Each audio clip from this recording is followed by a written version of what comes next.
Um, to give a small recap on what happened last time, essentially starting from uh, where Anarian, Iljor um, were when they went to the Thieves Guild. Um, Iljor was given an amulet by his mother to kind of take out of the Silverdale. Um, the initial quest essentially was to just get rid of it. However, Iljor wanted to explore exactly where this came from rather than simply just get rid of it. He traveled to Anchorage where he met Anarian and eventually Arosi, who had been doing some small work for the Thieves Guild. They sat down with a man within the Thieves Guild who kind of gave him a little bit more information and urged them to go to a scholar in Duluth, as Duluth is a major city with many historians. It's a very scientific, progressive city. Educated. You guys had tracked from... Let me see if I can bring up a continental map.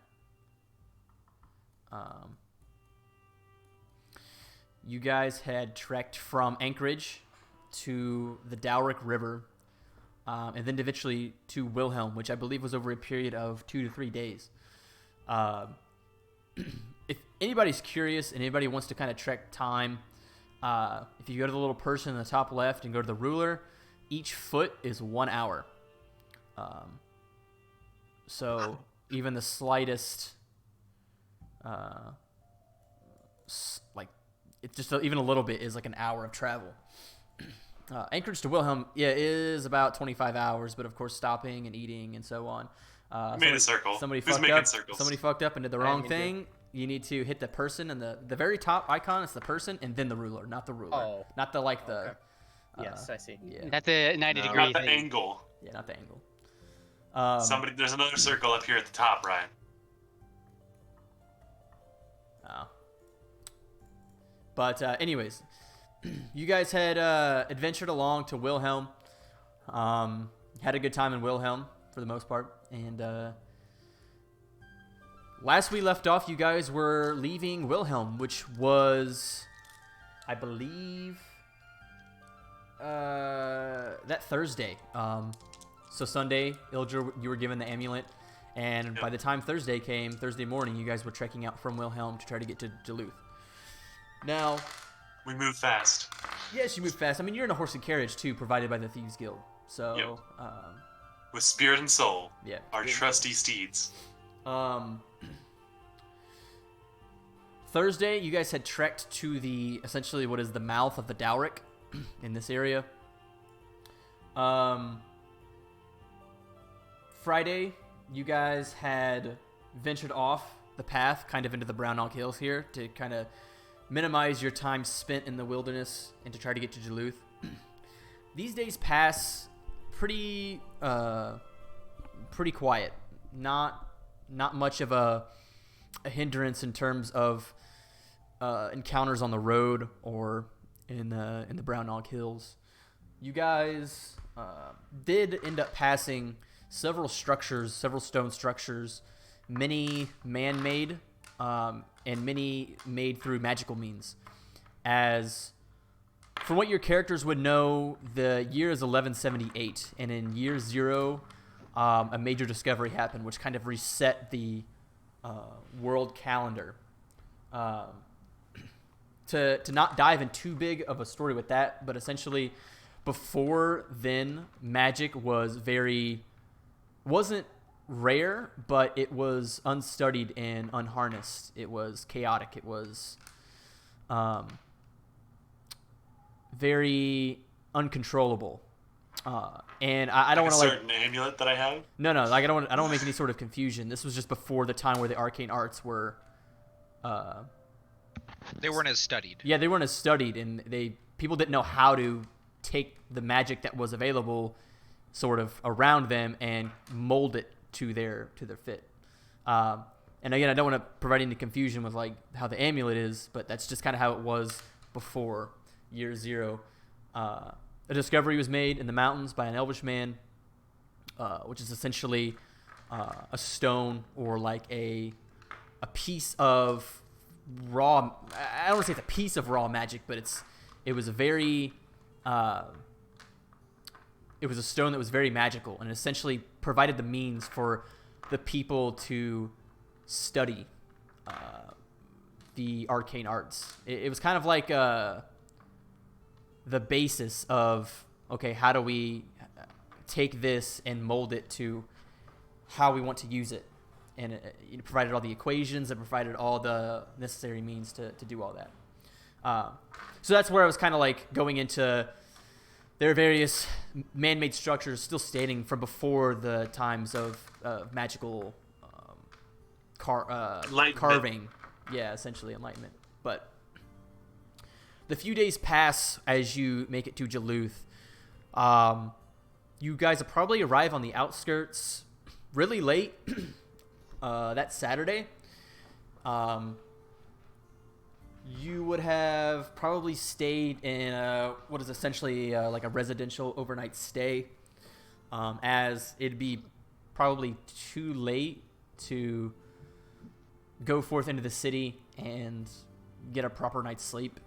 Like I said, it was like really the gates late. are already closed and stuff. No, it's it would have you probably would have walked another, or probably would have rode another maybe 30 minutes, to get into the city, and then even then, like, I don't think anybody in the party would be generally familiar with like where most of the stuff in Duluth would be, especially maybe an inn, but you guys were just really, really exhausted and just decided to stay on what is essentially Hrathen fucking Airbnb, provided by a young halfling couple.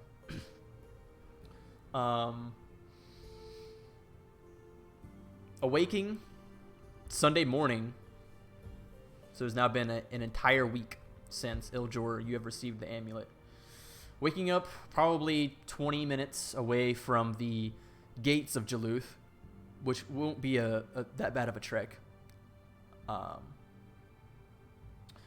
Somewhere along this journey, Orosi has divulged to the rest of you that he might know of a particular scholar, an amateur scholar that might know a little bit more about this amulet, as the Man and Thieves Guild kind of pressured you guys to search for one. And this is kind of the only one that I believe within the party that someone would know about.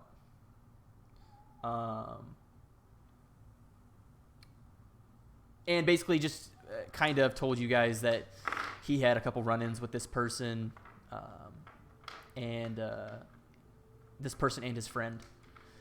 Not really divulging much of a name unless, Orosi, you would like to, but just essentially like, hey, I know a guy.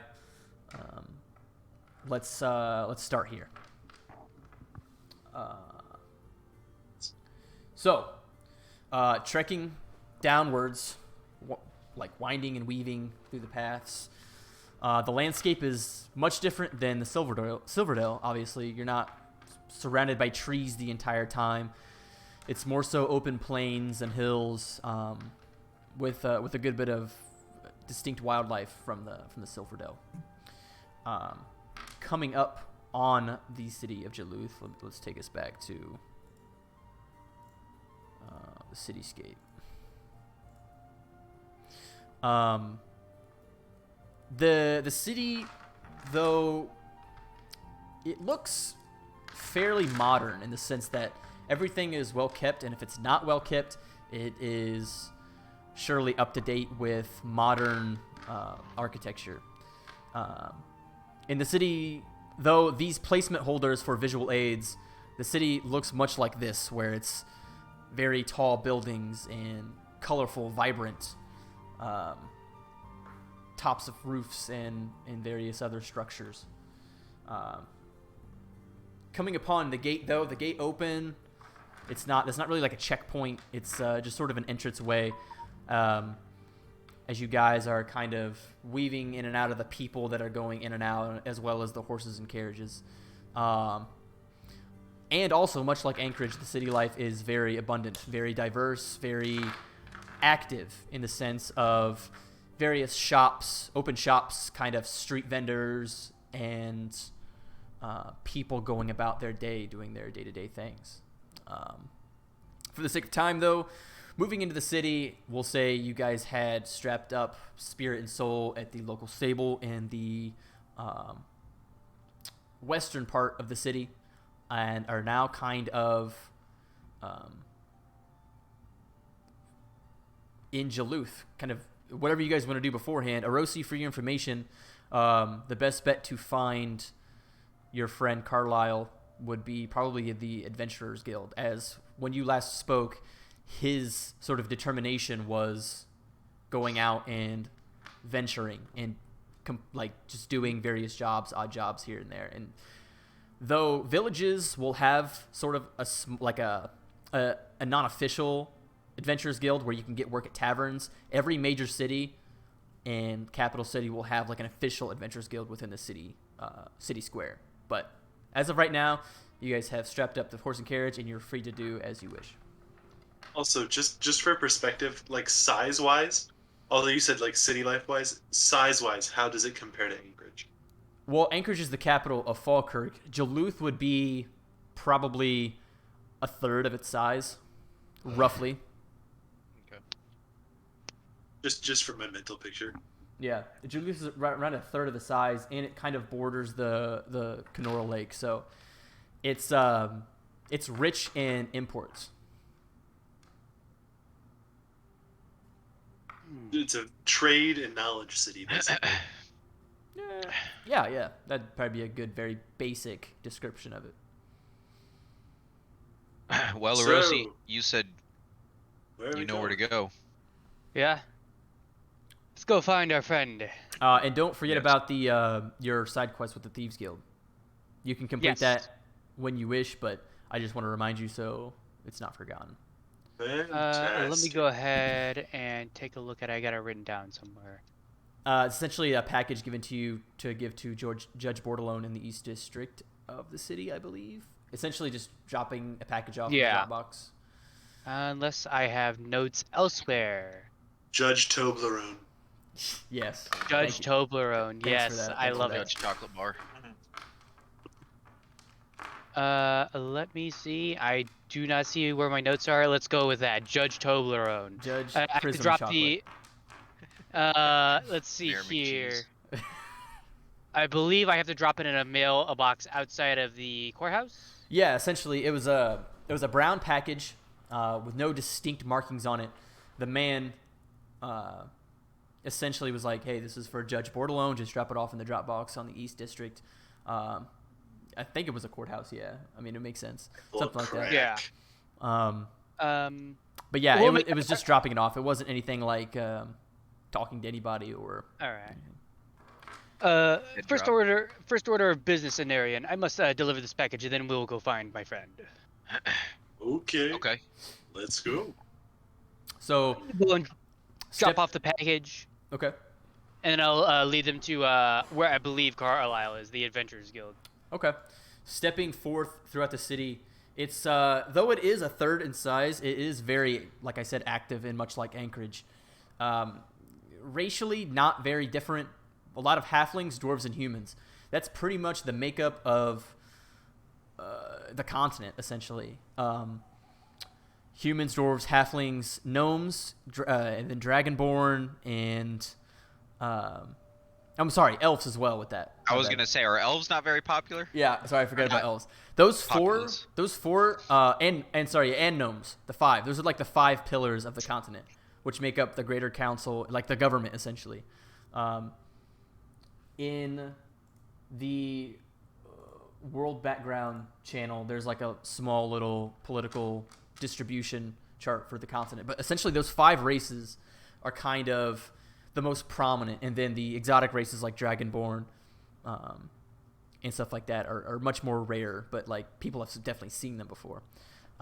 Is there a council member to represent the lesser known races? No. The lesser-known races are essentially taken under another race's wing, and essentially, like, they have diplomats to speak for them, but they're not on any sort of branch of government. Like the Citadel. Their voices are heard, but not officially.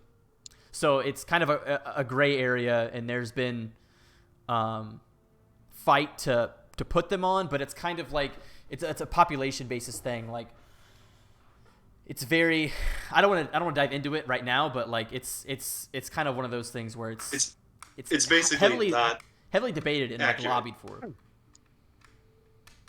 Yeah, it reminds me a lot of like the Citadel from Mass Effect. How they've got the 4 council races and then the rest to just have like embassies. Right. But making your way through Jaluth, Arosa, you're sort of familiar with, based on the very rough directions that the man had given you on how to get there before Anarian and Ildjor showed up.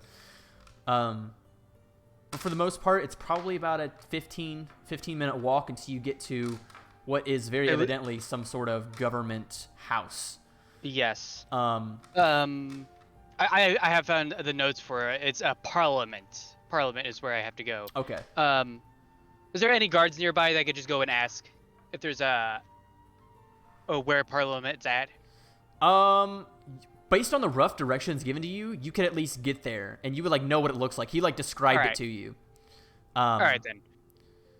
So, kind of moving through the city and following as best as your recollection can tell, you do eventually get to a building similar in description that the man had given you, and along with the directions and the description of how it looks, gave you a description of where to place the package. And it's essentially just it's like kind of built onto the structure. It's almost like a drop box. That is only slightly bigger than the package, and you're able to just kind of lift up on the lid and kind of put it in. But other than that, there's not really much else to that. Wonderful. But off to the Adventurers Guild. Absolutely. So, completing what is essentially your main quest from the Thieves Guild that they paid you for, venturing more towards the city, or like the city square. Like I said, when you guys arrived, the racial makeup and the activeness of the city can kind of be shown in the street vendors and various musicians playing along the sidewalks. People of all different, not only cultures, but financial backgrounds. It doesn't appear to be overrun by the high class or the lower class, at least in this district. However, I got you, Rep. I got you.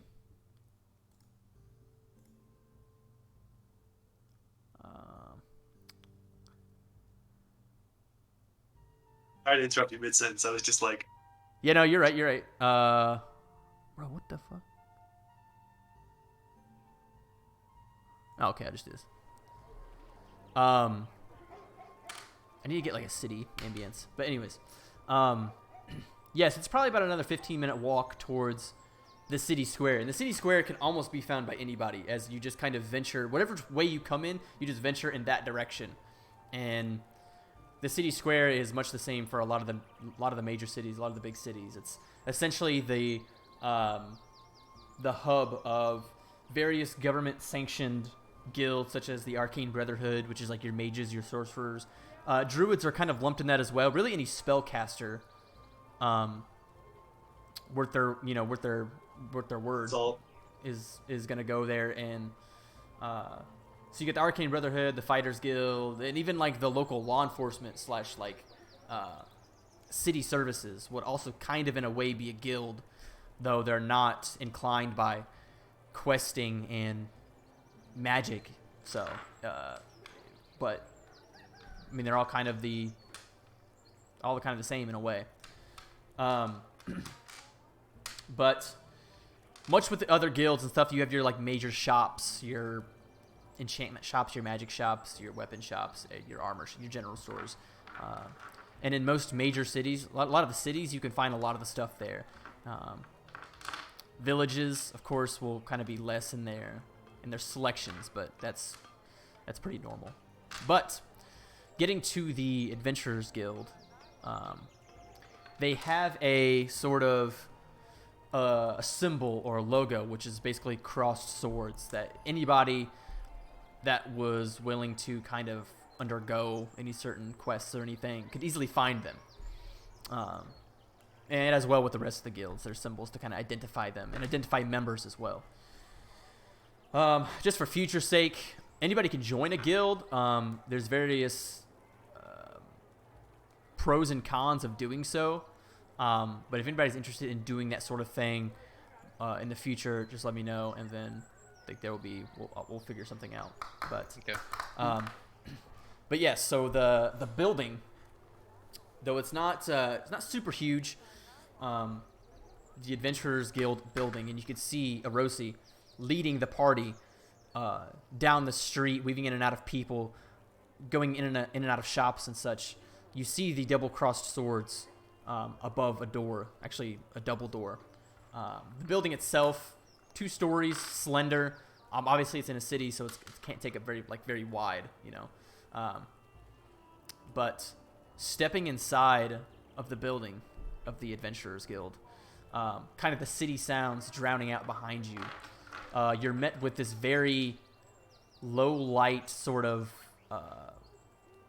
woodish smell, I guess. Very almost like a dying fireplace. It's a very interesting smell.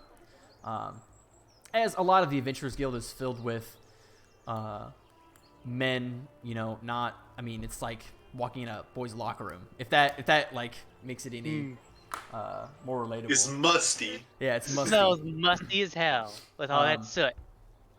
But walking in, you see a middle-aged human male sitting behind.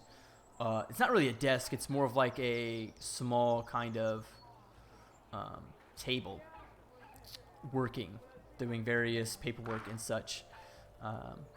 He would be the man to talk to try to maybe get more information on where certain adventurers are currently, because everything is kind of cataloged.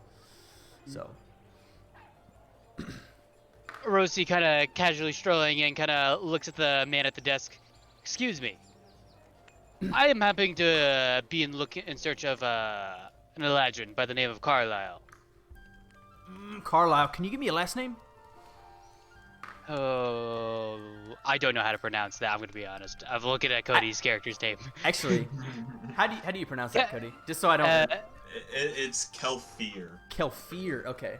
Yeah. I was honestly gonna say Kelfer, but Wasphere? Kelfir? It was foretold. Rosie kind of scratching his neck a little bit. Kelfir. Let me check the logs real quick as he's moving various large tomes around. I've got a Calper. Yeah. I got an Arlisle Relfer.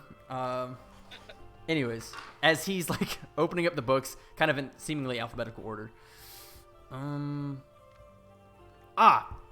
Carlisle. I could barely read the handwriting. Carlisle Kelfer. I'm sorry, that is my fault. He had currently set out with another individual approximately 2 hours ago.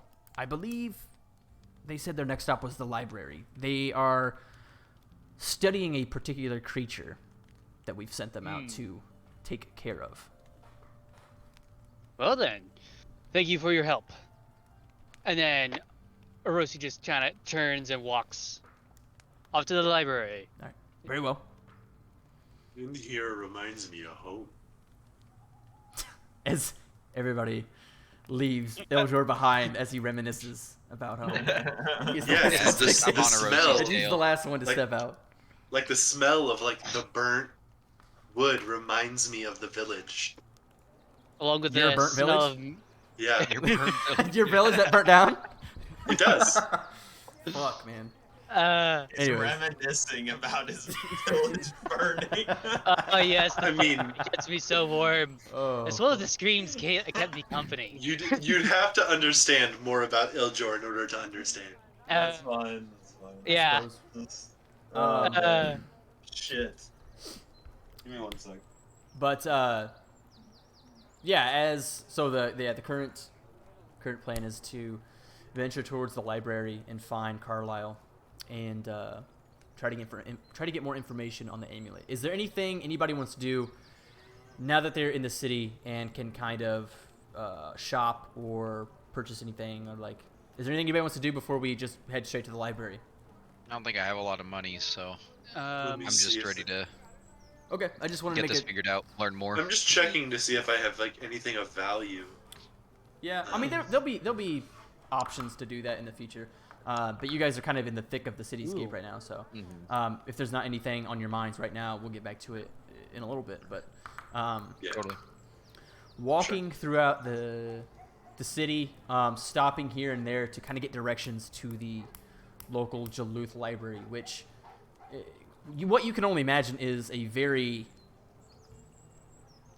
I guess, attempted condensement, if that's even a word. The amount of knowledge within Duluth to be condensed into one library must be of substantial size. But getting directions and meandering about for the better part of 25 minutes or 30 minutes or so,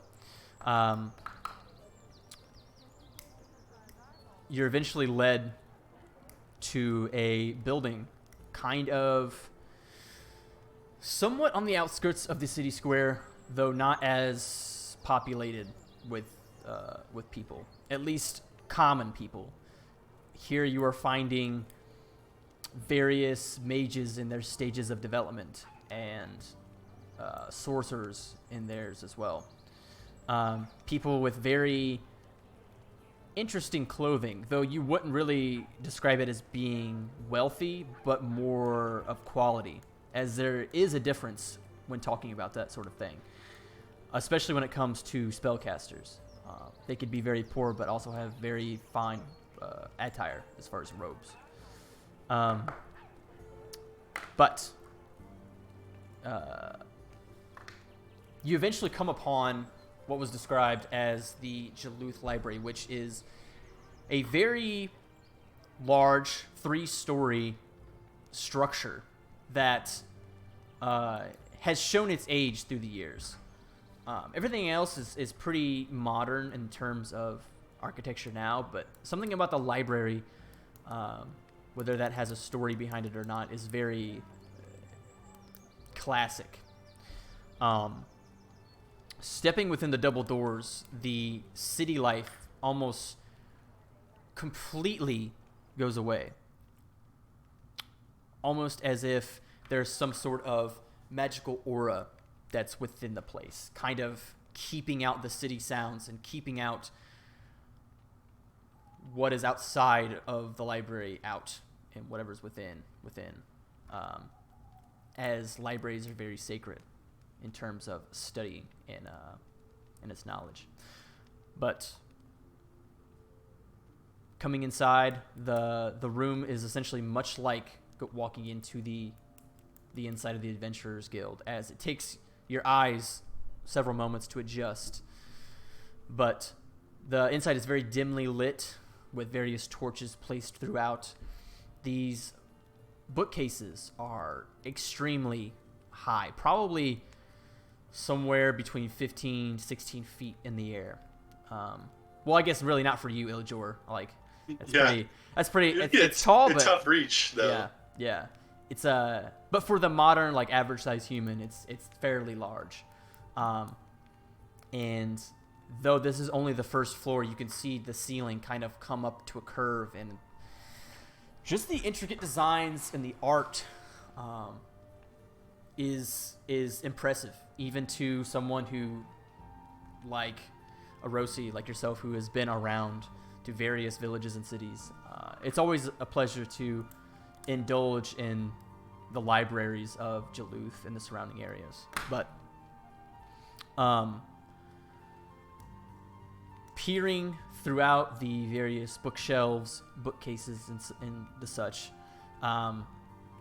you find the man that you had met probably several weeks ago, maybe if not more, when you two were venturing out.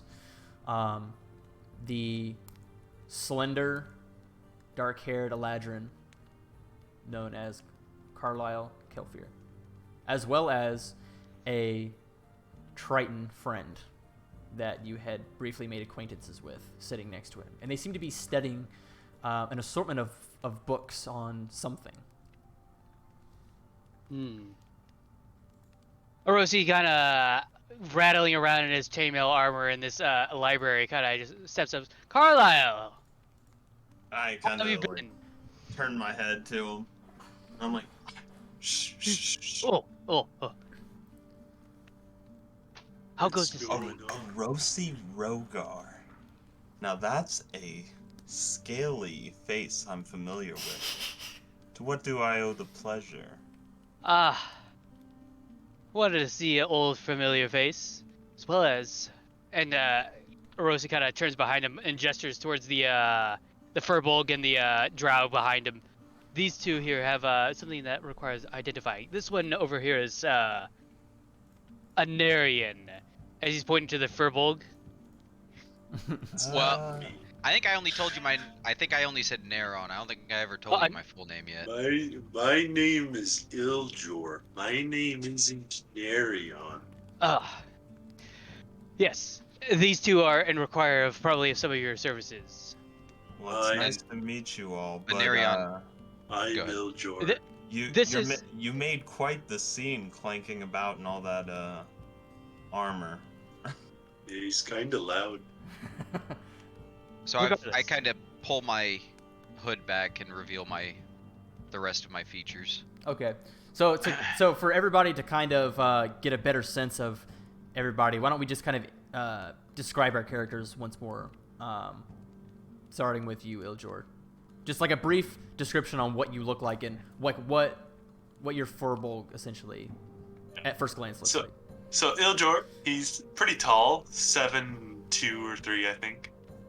He has like a gray skin, with like a dark brown hair and black eyes. He's wearing some light leather armor, carrying a shield and a scimitar on his hip. Okay. And Nick? So Anarion, he's of course a drow. I stand about 6 foot 180. I'm a not very well built, kind of slim. As far as like my clothing and attire goes, I've got my cloak on. I usually have that hood up and everything, and my armor is a very dark leather armor with got some like knives and stuff strapped to my chest. I've got a sword at my hilt or at my belt. As far as my facial features go, I've got a very like dark blue or like blue gray skin, red, like piercing red eyes, and shoulder length white hair that is kind of kept loose on the sides and pulled back and held back at the back of my head so that it keeps it out of my face, basically. Okay. Yeah. And basic. Let's see here. Orosi's 6'8". He's wearing chainmail armor. He's got a shield and spear clearly on his back. Is a yellowish gold dragonborn. Weighs about 360 pounds. And kind of just walks with some pride. Okay. And Eli, your Triton that has not been introduced yet, but is kind of taking on this information. Why don't you go ahead and describe your character? Yeah, so Sylvia has like grayish blue skin. She's got webbed feet and hands. And she's got dark green hair that's like in a bob cut. She's wearing chainmail armor. She has a shield on her back, a mace on her side. She's wearing a amulet hanging from her neck. Okay. And lastly, Cody, go ahead and introduce Carlisle one more time. Okay, so basically, typical wizard. He has long blue hair almost more like indigo. And then he has like kind of palish blue skin. Basically looks like an elf, just with like a theme almost. He has kind of like in the portrait, a bit of facial hair, and because wizards, he's wearing a robe, not any sort of like leather armor or anything like that. Okay. His robes are, I want to say, blue and kind of like tints of purple throughout. Okay. Well, emo style. Okay. With those brief Oh. introductions out, go ahead. Come back in. The conversation happening between Arosi and Carlisle. Okay, Yes. well, the first thing, sit. All of you, take a seat on the table. Do any of the chairs look big enough for Eldjur? You think so? I attempt to sit in one of the chairs. Okay. And as you begin to Yeah. sit down, your massive size just lets out this out of the library, just kind of emanating off the walls. The kind of like you see various faces look up, but for the most part, it's not like inhibited anybody from progressing their reading. So you're good. I will take a seat as well, kind of Yes. adjusting my sword so it isn't just slammed into the ground. So, I believe you've met my friend here, Sylvia. Sylvia, yes. Hello. Hi, Sylvia Orlai. All right. First thing. I'm Eldjur. Nice to meet you. First things first. You came all the way up to Jaluth, Orosi. So, as much as I love seeing you again, friend, why are you here? Well, It must That be is important. on my account. it's partially business dealing with the Thieves Guild. They had to drop off a package somewhere. But also, I happen to be riding along with these two right here, which apparently they require some expertise of someone who can cast magic. Yup, that's right. We require somebody who has expertise on a specific topic. The ability to cast magic doesn't necessarily have anything to do with it. This is true as well. Okay, well, I'll take a look at it, but I don't promise anything. Wonderful. First, what do you know about chaos? Chaos? Yes. Like unpredictable magic. Well, I mean, that depends. I know usually unpredictable magic is tied to magic back in the Elden days, where they couldn't really form it like we do. And I kind of do like a little prestidigitation, little trick, like Okay. waving the energy around, a little colder temperature. Okay. So, I'm guessing that you have some sort of artifact. Yeah, I do. Here, give me 1 second. I reach into the bag of holding, and like my whole arm like goes inside the bag, and I'm like reaching around. 1 second. Oh, there it is. And I pull out the amulet, still wrapped up in its cloth wrap, and I set it down on the table. Okay. Let me go ahead and give you all privileges to kind of see this.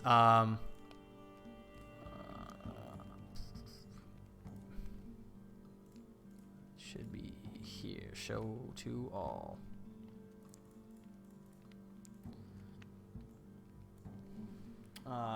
This is what is presented in front of you. I don't know if you can see that, Cody. Can anybody see that? Yeah. Yeah. Okay. Well, it's still wrapped up. But that's what's inside the wrap. Well, I'm assuming you like unwrap Yes. Yes. I just wasn't at that point yet. Well, this wasn't very hard. I do know what it is, and I do have information. But this time, my friend, I want something from you in return. Well, we've heard that you're searching for a beast of magical creature of some kind. Indeed. And in fact, that's what me and Sylvia were reading about right now. Well, These I'm willing, creatures. for information, I'm willing to pledge my sword to help you. What What is it? say Does it you taste two? good? Of course, I'll help. Does it taste good? Possibly. I like peek over at the book that like Wait, they're what did you looking wait? at. What did you say? Tastes good? What are you talking about? Yeah. I'm lost. Does, He- does whatever they're looking for taste good? The monster. Okay. Sorry, that threw me a little bit. Are you talking about eating a basilisk? You're searching for a basilisk. Yes. I don't know. The Adventurers that- Guild gave us quite the task this time. Isn't that the thing that can turn things into rocks? Uh-huh. That probably doesn't taste very good. Yeah, I don't think you should eat it. Okay, I'll still help. Anyway, I was just curious. if you're all willing to help, why don't we swing back by the Adventurers Guild? Get you signed up on our mission, because it is going to require more than 2 people. That is what I'm concluding to. Absolutely. Or I'm like, okay, now, before we head out, as much as you can, and I'm like pointing kind of both to Rosi and Iljor. Yeah, I'm pointing both to Rosi and Iljor, and I'm like, shh. Quiet.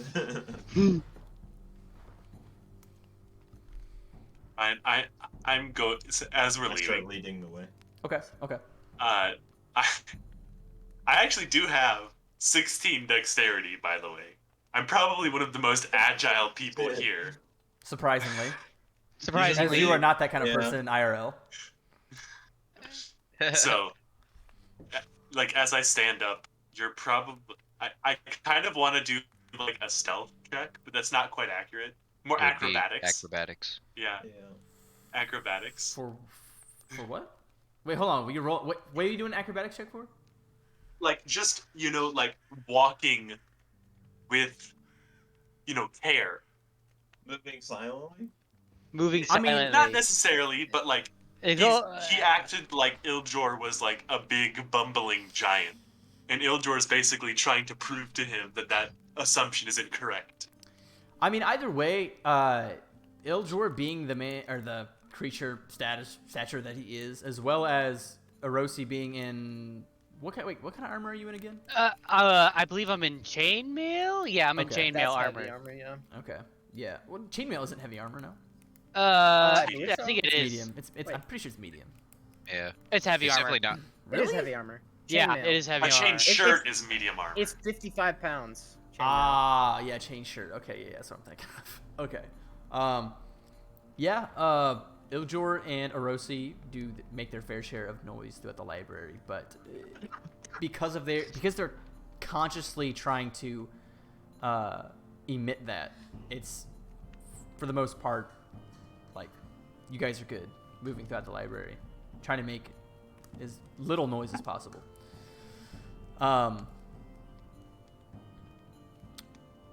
Stepping out of the library, you're kind of engulfed in the village ambience again, as it seems the way it feels is kind of stepping through a bubble.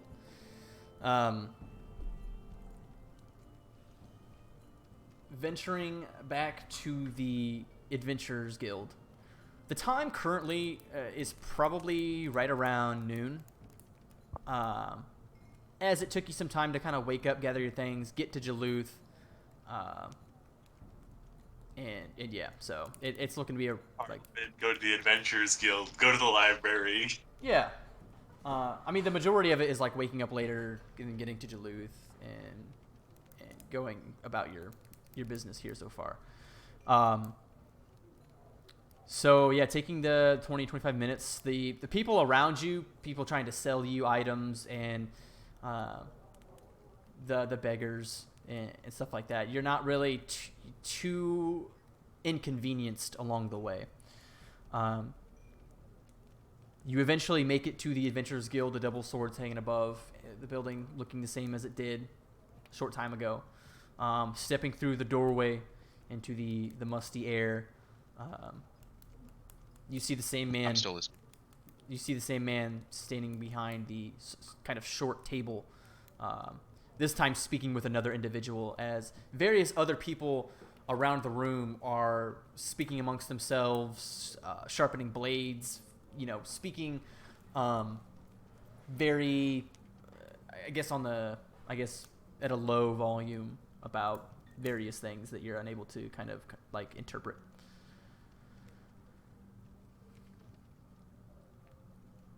All right, Carlisle, where do we go to get signed up? So basically the man at the desk, but I mean, Oh, he's with someone.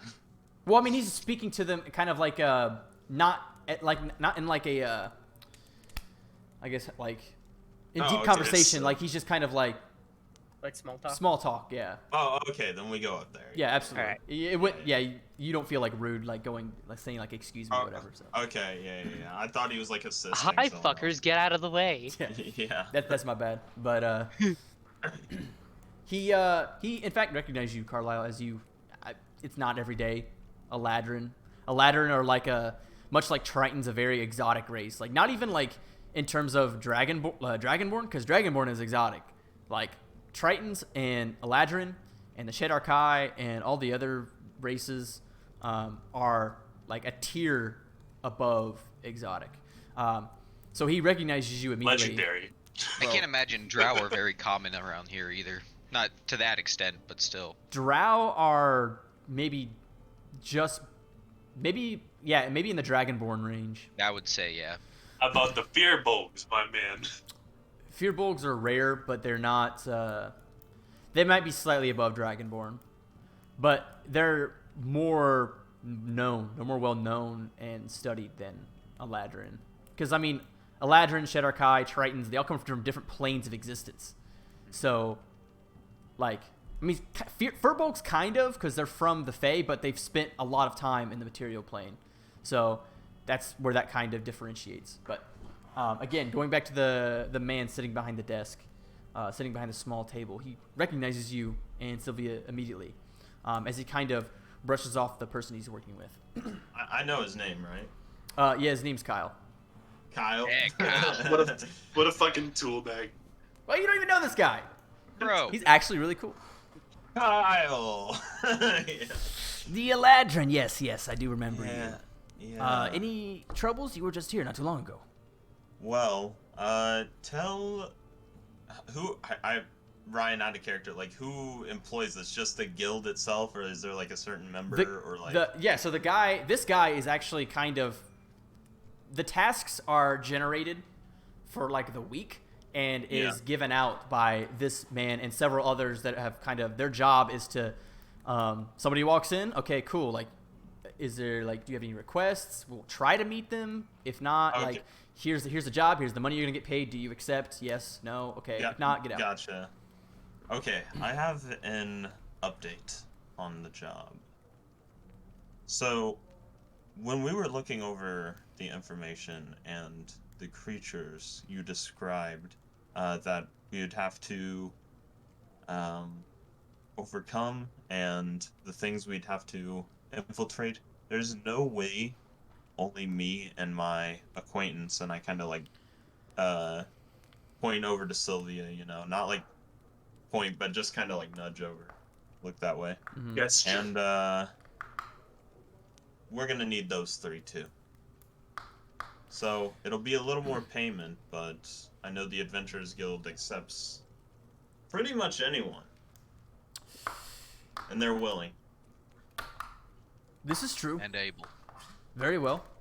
There are small repercussions for a roster shift, if you will.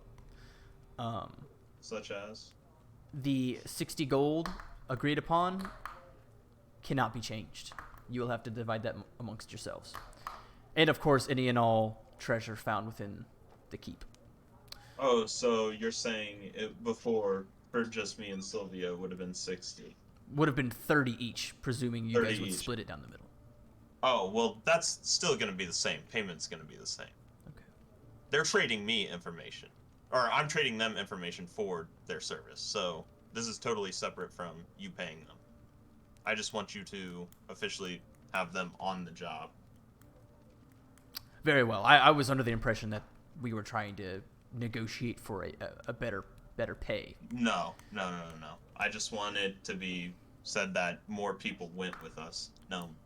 Very well. And he looks over at you and Arian. Can I get your name?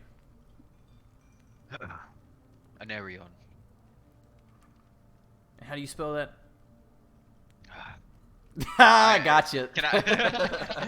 Can I? E Nah, you're Does he know how we'll to just, spell? your Yeah. character would know how to spell I'll your tell name. him. I know how to spell my name. It's A''Nerion. All right. Yeah. I was just gonna try and never mind. Yeah, I'll tell him. He looks over at the Dragonborn. Orosi Rogar. Let's see. playing a Rosie. And the Of Clan Orosi. giant kin. Hi, my name's Iljor. Welcome to Alcoholics Anonymous. Now, I'm assuming your friend has briefed you on the mission. If not, he looks Yeah, over a at little you. bit. He looks at you, Carlisle. You can brief them, but we definitely recommend you heading there towards the nighttime, as the job is to eliminate the foes within. The presence of intruders that are currently there sort of make themselves known as the sun sets. So to get the maximum effectiveness, it's best to go at night. That is, once the mission is complete, we can send our people in there, kind of clean it up, and hopefully we get that place back to normal. Sounds good. So where are we going? You all are very, you all are officially put down on the books, unless you have any more business here as far as negotiating for your share. Carlisle here has basically agreed to the terms of the contract, and unfortunately, as we discussed, the pay cannot be negotiated, nor the items given. So, I wish you all the best of luck. If there isn't any more business for this contract or for the Adventurers Guild, good luck, friends. Thank you very much, Kyle. All right, let's go. Kyle and Carlisle. Carlisle. Carlisle. Carlisle, yeah. Lar Kyle. Lar Kyle. Oh my gosh. Yeah, I head out. Milk. As we're exiting, Orosi kind of looks over to Carlisle. So, a basilisk. If they look at you in the eyes, is that how they kill you? Well, I mean, it's possible to stay here, but your chances are slim, friend. And I'm afraid it isn't just a basilisk we're dealing with, so when we all Anarion. go outside, I can kind of brief everyone. Yes. We'll Yeah, talk that's more. I assume we just like move outside. Yeah. Yeah, we take one step forward and be like, all right, now we can talk. Yeah, now we talk. Yeah. You're still in the Adventurers Guild? Like, I- you guys can leave now. Still left. Now we can talk.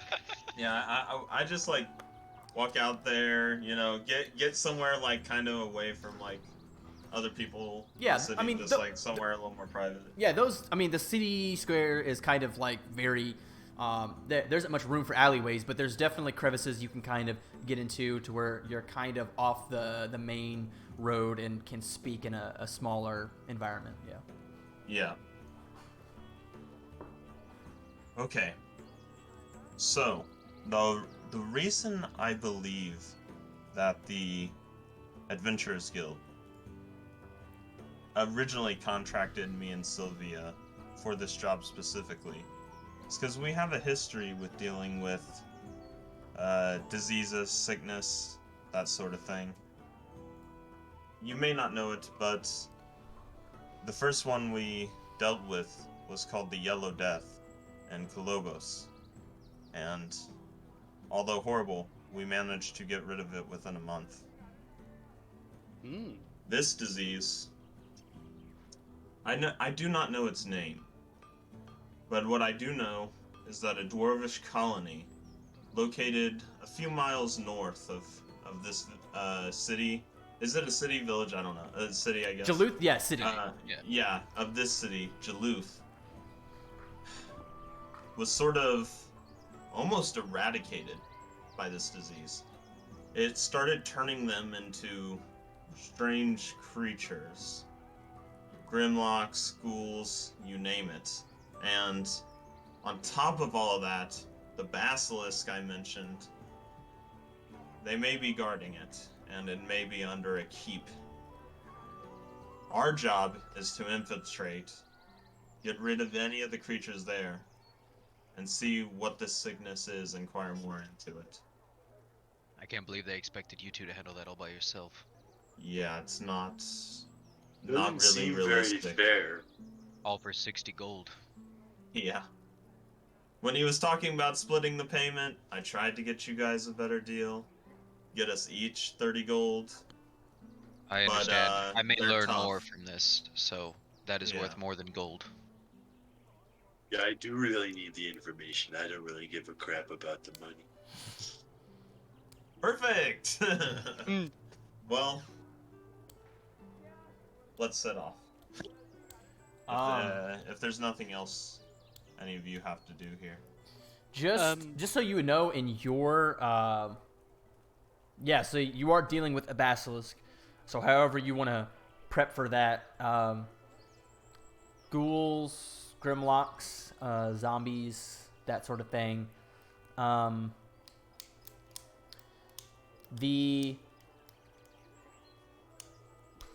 only going to indulge information that you tell the party, Cody. But Are there any Sorry. I was about to... Okay. I just wanted to know if the basilisk would like be able to like, kind of like how I think it was like a gorgon would just kind of Yeah. like turn me to stone if I were to look into its eyes, or have caused some ailment with just sight, me looking at it. Do you know if there's anything, any supplies, anything we can get that would aid us in this? In your How much- research? Do I know about basilisks? and you're studying at the library, basilisks. I mean, yeah, you know that like if you gaze into a basilisk's eyes, you'll be turned to stone. Right. Basilisks, and in this case, like you said, like you described, are guarded by some of these creatures. They usually dwell subterranean places. So I'm still listening. Yeah, so this would be like a very common place for a basilisk. As far as materials, I mean, you're venturing into this dwarvish colony, which I don't think I described to you, but it's kind of built into a cliffside. The entrance is built into a cliffside, and on the inside is it's basically like a small colony. It's not like a city or a town or anything, but I mean, you're gonna be going in there, not really knowing what's inside, but I mean, Well, if we'll be fighting the undead and a basilisk, I'm sure we can go by. We should get some potions, something. There's got to be some kind of supplies that we should be able to take with us. I don't think we should go into this one unprepared. Definitely potions, and I would say alchemical fire. undead usually don't react mind the well to cold, that. but they won't react. Yeah, absolutely. It'll be really effective against them. And then on top of that, I'm not sure if it works exactly the same, but it's worth a try at least. Maybe getting some sort of like mirror or something of the sort. Like the basilisk, I'm not sure if it works the same as a Medusa, but maybe we could try to get it to look at itself. That would be a very easy In way to handle before it. if that Basilisk works. is immune to petrification. Yeah, we don't know, but Yeah. I feel like that's something that would be in the book that you read.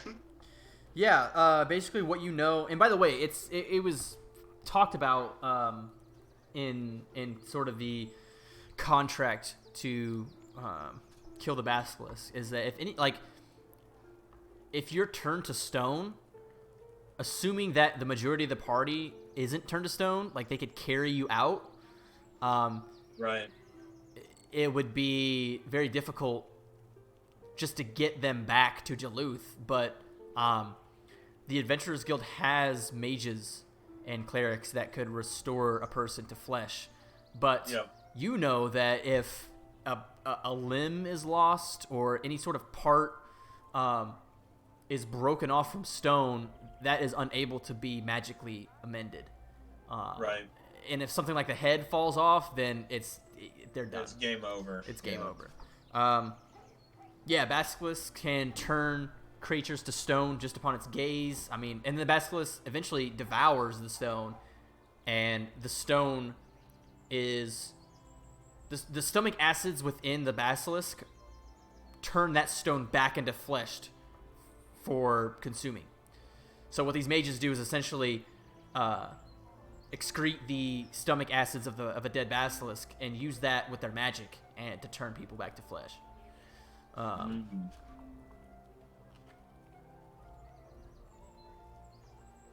Well, You know where here's the what I'll potion say. shop is, so Yeah. Here's what I'll say. If we do turn it to stone, then hopefully we do so before one of us get turned to stone, because otherwise you're done. They're gonna need that stuff to, you know what I mean? Like if we kill it and then one of us is turned to stone, they can use it on them, but well, let's hope it doesn't come to that. yeah. I trust it won't. And again, not saying that if you turn the basilisk to stone and one of you are stone, you can't be magically amended. You're not requested to take. They already have the dead basilisk. Yeah. Oh, that's what you were saying. Yes, Damn no. it. I'm just I am indulging you in what the process is. Well, retcon that, I guess. Shall we go gather our supplies then? Let's do Yes. What is it? Are you guys trying to buy? that. I'm trying to buy like some sort of alchemical fire, like some sort of basically mollies, bro. He's trying to yeah. Trying to burn the Molotov fuck out cocktail. of the undead. Yeah. My man's trying to buy some utility. Okay. Yeah. Smoke Yeah, bomb. basically a potion shop, so we can buy some healing potions or any other potions that might help us against, fighting undead or fighting this basilisk. We're just trying to be prepared. Yes. I do mention to you that the Adventurers Guild gave us 2 minor healing potions and a potion of greater healing as well. Take 5 seconds to determine everything you guys want to buy. I'm gonna use the restroom. 5 seconds, and then we'll take you guys to the potion shop, and then a general store to get the mirror, and then any last minute things we'll go ahead and do. So 5 seconds. Yeah, I mean, I don't know. I've never fought a basilisk or the undead before, but I'm not afraid to. Me either. However, I don't know of any other potions that would help us other than, like you said, can't imagine the undead are very keen on fire. All I can really think of. Gather some healing potions. And be on our way. Yeah. And I have a question for Ryan, because healing spells in this game work differently than they do in 3.5. What's your question? They do not. It states that they do not affect undead. So I want to know if Ryan Yeah. holds that aspect of the spells. Say again. In 5e, it states expressly in spells that are healing spells that they do not affect undead or constructs in any way. Okay, I'm fine with that. Okay. They do So, not 'cause affect I it wanted- as in it He was does asking damage. because in Yeah, 3.5 like it says they it would does damage. nothing. Okay, I'm good with that. Okay. I wanted to check with you because I was like,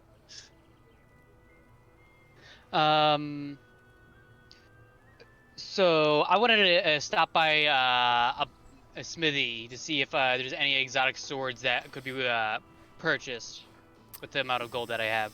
To just help, Exotic swords in terms of the sword like itself. silver. Oh, Yeah, like the material Oh. it's made out of. I didn't think There's- about that. I would agree. We should check that out because if we can get silver weaponry, and that would actually affect it. Yeah, I was trying to buy a holy amulet and holy water too. Against the basilisk Or the undead. For the Yeah. undead. or the undead? Yeah, I was gonna say. Let me.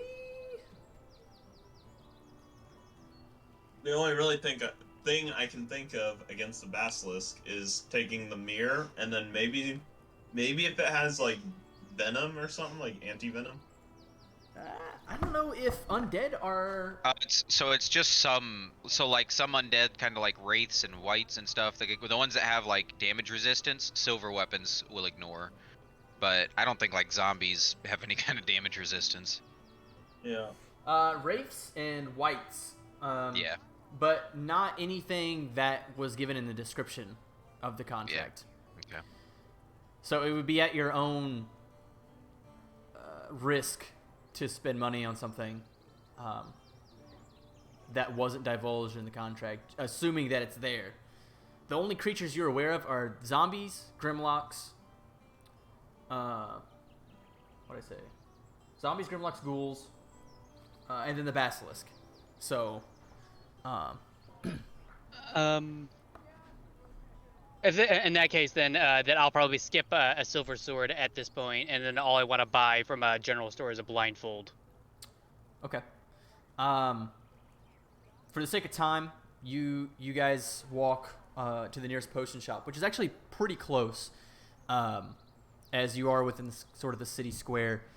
Stepping inside, the inside is very vibrantly lit with various magical hues, as the glass cases lining where the I forget the word, the owner of the shop basically sits behind these glass cases, sort of like with a pearlescent sort of silver look to them, as these vials and different flasks kind of imbue like this orange, green, purple. You're seeing tons of colors in these glass cases. There's a dwarvish individual on the other side who doesn't speak much. It is just kind of like what are you looking for? How can I help you? Sort of kind of guy. Alchemist Fire costs, I believe, 20 GP.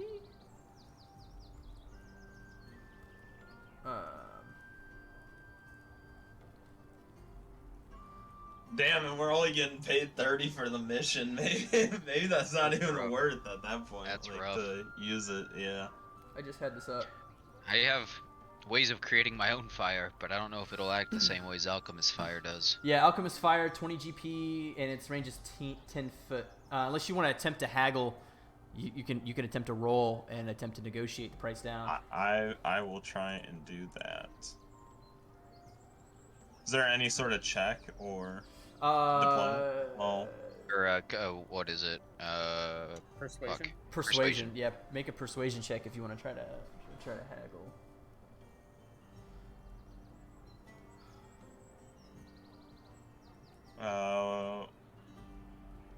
So the way it works is it's 1d fire every turn. the creature has to make a DC 10 dexterity check to extinguish the flames. Wait, what the fuck? But it's a constant 1d4 fire damage at the start of its turn every round until it shakes it off. And its range is 20 feet, and you make a ranged attack. It won't let me roll off the sheet, or do I just make like a... Go to attributes, and if you click on the skill, it should. Yeah, You click on the skill name. Yeah, just click the name of the skill. And it'll give you an option of advantage, normal, or disadvantage. I'm clicking the name of the skill, but it's not doing anything. Really? It's not like pulling a box up. Nope. Uh, Are on. you? Do you have it popped Could out? be. Like, do you have your box popped out? Yeah. hold That's on. why. Go probably back to the behind main it. foundry. It's on actual foundry, not the popped out box. that's unfortunate. I kind of liked it popped out. Damn. All right. Normal. Yeah, you just gotta remember if you click a roll, you gotta go back to the main foundry page. Ooh, hit him with that hot 14. The -1. 14. Yeah. The dwarvish You is trying to handle this guy like an animal. the dwarf is pretty stubborn in his price, but he's willing to negotiate down to 14, down to 12 gold per.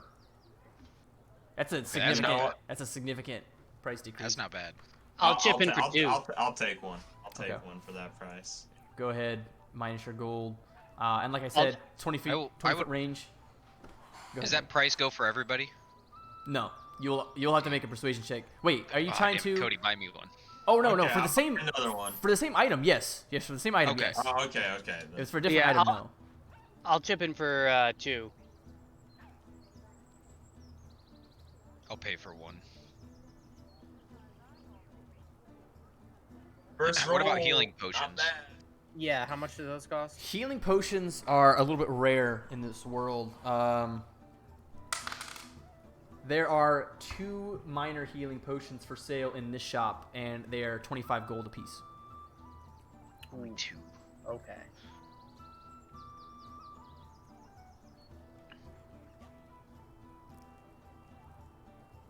They're how much a piece? 25. Oh my gosh. For what, healing potion? Yes. Oh, fuck no, I ain't paying that much. They're normally 50. Yeah, and I have 29 gold. Well, Rosie kind of steps up. How about this price? And I'm gonna go ahead and roll a persuasion check to see let's see what I can get out of it. Okay.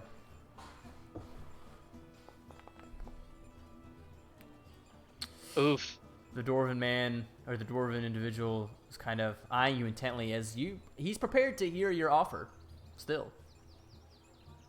20 gold. 22 gold. I'll take one. What's the cost for like some anti-venom? Anti-venom? Like a general anti-venom? Yes.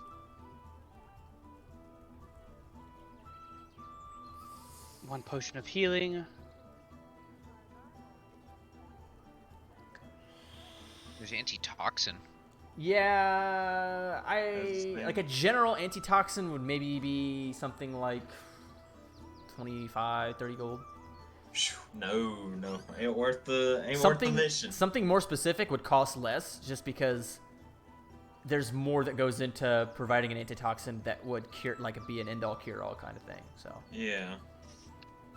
It's totally fair. I'm just saying for the mission, it ain't worth. Does he have anything? Any anti-vet? I mean, I don't know. Are any of these creatures we're gonna be fighting poisonous? I have no idea, but in your study, like looking up zombies and Grimlocks. grimlocks and ghouls and stuff like that, nothing that would really poison you. Basilisks, however, can poison you. that's what I was thinking. Yeah. How much would a basilisk anti-venom be? Let me consult my notes. Okay, I'll take one potion at 22 gold. You're taking one health potion, okay? How much? What kind is it? It's a minor, so 2d4 plus something. 2d4 whatever it is. Spellcaster's mod. No, that's Oh, that's 3.5 right. shit. That's right. It's Yeah. it's 2d4 plus something, plus 1 or That's +2. plus 2.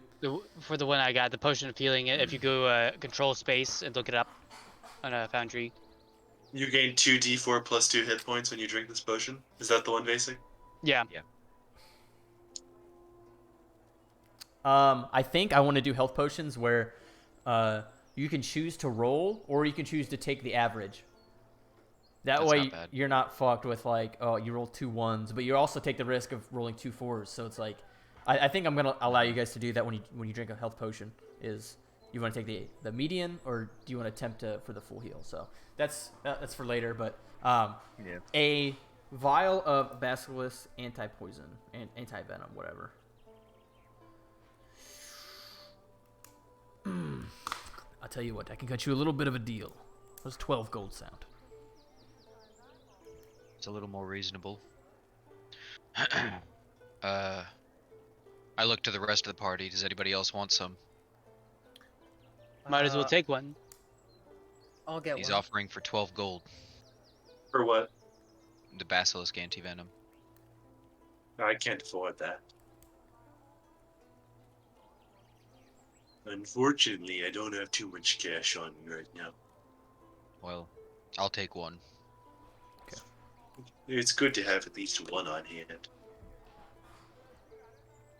I only have 10 gold. So I 23 now. I can spot you 2 gold, but thank just you. pay me back if we come out of this mission. Absolutely. Sure So- thing. I'm gonna get one. Okay. Minus the Yeah, gold, I venom. trust you all Yep. in doing that. I just added the regular antitoxin. I'll just keep in mind that it's the basilisk one. Yeah, of course. Does Uh, anybody have anything else they want me to put in my bag of holding? I strap these to the bandolier, the strap I've got going across my chest. Okay. Has anybody not been able to afford anti-venom? Me. Yeah. I'll buy one for you. And for you as well, Carlisle? Yeah. Yeah. Damn, Orosi. You got some cash, man. He did get more gold than us from what was his name? I got it written down. Thieves Guild man. Thought I had it written down. Thieves Guild man, yes. Yeah. The one that I work with, and I totally remember his Ernest. name.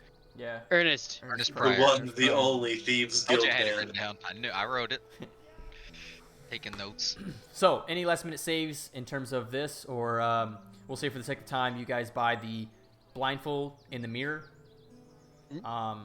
Blindfold costing you mere copper. Don't worry about it.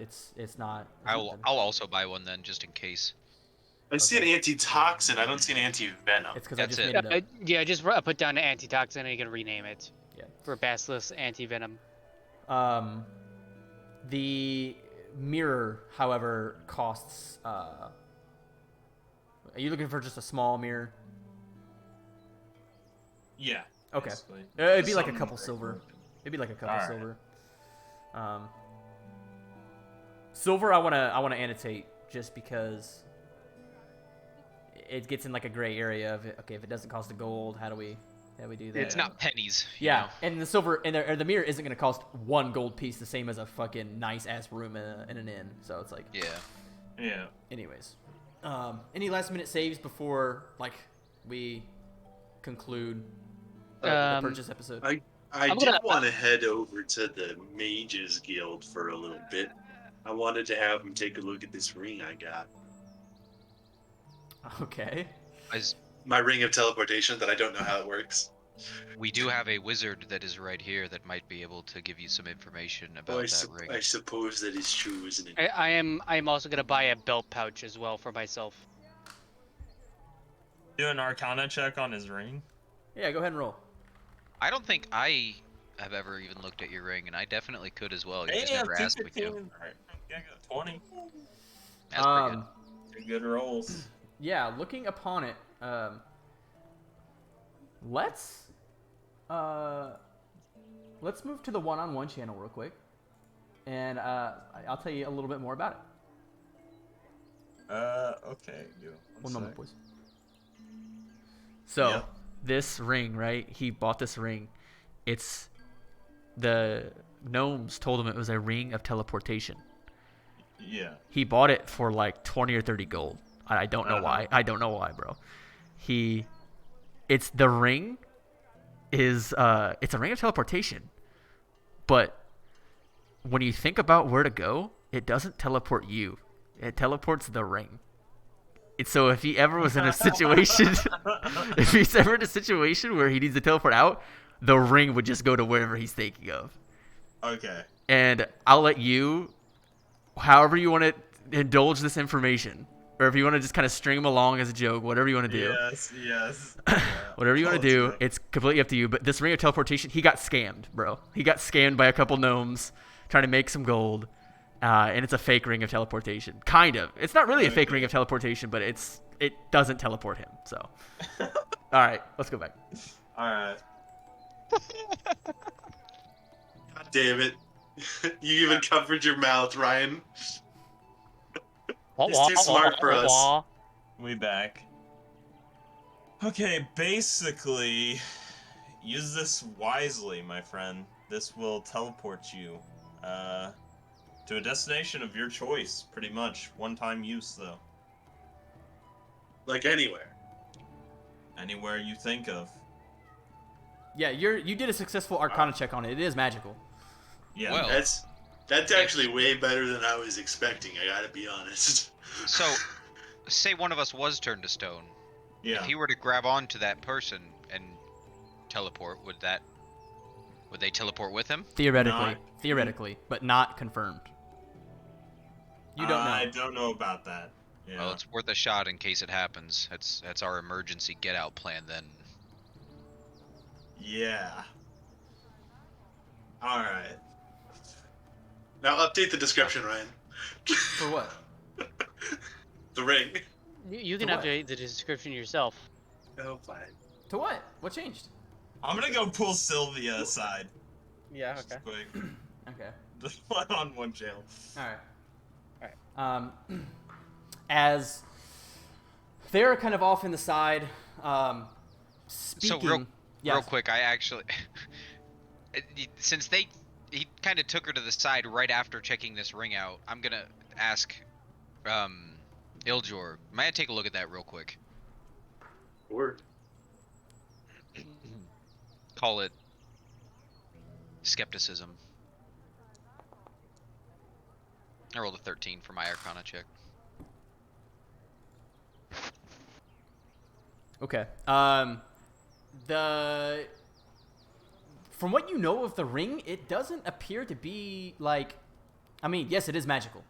Mm-hmm. It is, you sense the, whatever school teleportation would fall under. I don't know off the top of my head. I think it's Under conjuration. Conjuration, yeah. You detect traces of conjuration magic within. So Okay. there is a sense of that kind of magic imbued within the ring. So Okay. there's nothing. That's all I get from it. Yeah, there's no sort of suspicious markings or anything that would take you away from it being a ring of teleportation. Inarion is just not very trusting, and he found it kind of suspicious that he divulged the information, is like, hey, I need to go talk to this person real quick, so. Yeah, but I don't think your character would like necessarily make 2 and 2 together unless you want to try to roll something for that, but. No, I was just checking. Okay. There you go, Ryan. Just something interesting. All ready. Okay. What did you change the description of the ring? What did you change it to? Because it didn't really change. I just changed. The end. How does it work? Per Carlisle, teleport once anywhere. Okay. So, again, any last minute saves as far as purchasing or before you guys venture out? No, that's it. So. Okay.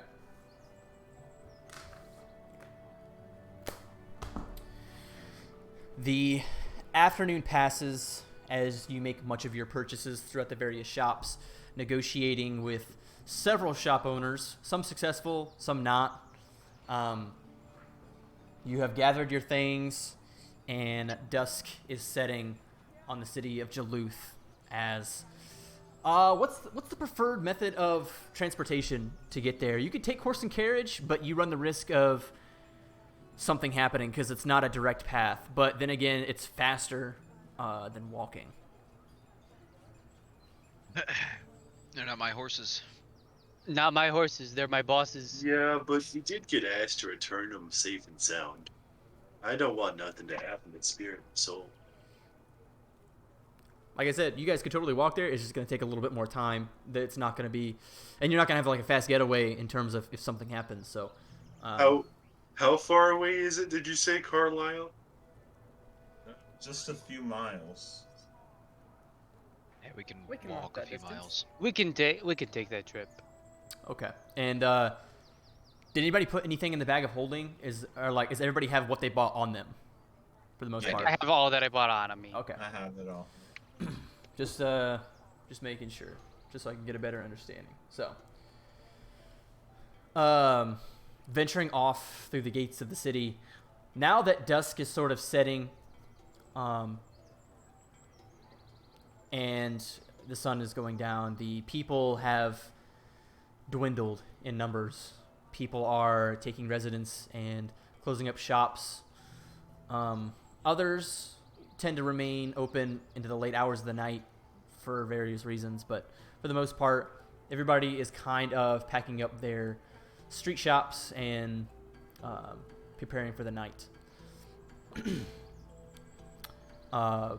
Stepping out of the city, leaving Spirit and Soul in the stable, which they are well kept, well fed. Following the directions as per the contract from the Adventurers Guild, walking towards the northern parts of Duluth for several miles. It gets darker and darker. What do we got here?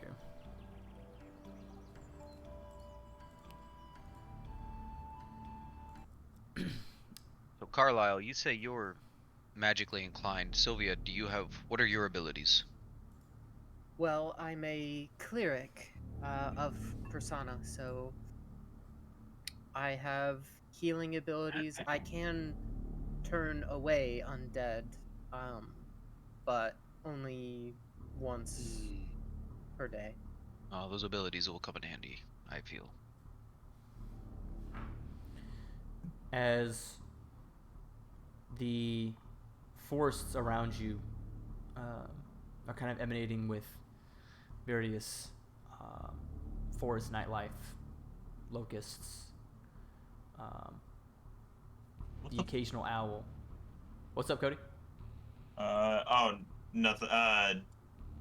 It's not showing me like any spells. I was like looking what I could use for this. Yeah. You still have it set to Cityscape right now? Yes, I do. I'm actually gonna Okay. I'm gonna try to do something and see if that looks. I don't have any. I should probably set up lights, but it's just gonna darken the image. Gotcha. Very Yeah. dark blue sky. Actually, looks really good. Yeah, That I does might look- I might put some lights or something, make it a little bit lighter. But yeah. So stepping throughout the forests, it's the night is very calm. Your journey there isn't very eventful. The occasional wildlife amongst the plains peeks out.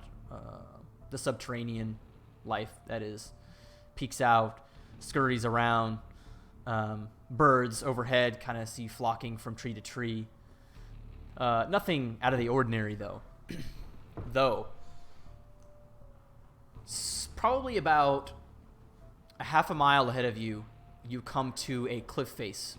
The cliff face is very large, and you can see within the rock, much like sort of like a Mount Rushmore type thing, where this very eroded stone face of like this, or this sculpture of what appears to be like a dwarven soldier on either sides of a giant gate. The gate is it's part of the rock formation. There are like double doors in the front, like an entrance, but I guess, exaggerate the entrance. But That's pretty impressive. as you guys come closer and closer to the cliff face, sort of peering around trees and getting as close as you can, the formation, the entrance itself, is kind of in the middle of a very small valley, so you can't really see around it. It's almost like you're peering down a sort of a small trail, and then it kind of like opens up into the entrance, and you can see various bodies moving about. From what you can kind of infer, it either be undead or grimlocks kind of walking about, sniffing the air, various like kind of the zombies, like the undead essentially, are just, they don't appear to have any sort of like intent. They are just standing, Shambling. and moving about. Does anybody have any like type of light type thing? I think we should keep the lights off for the moment to avoid distraction. Yeah, I'm gonna be honest. I really can't. Oh wait, Ryan, what moon phase is it?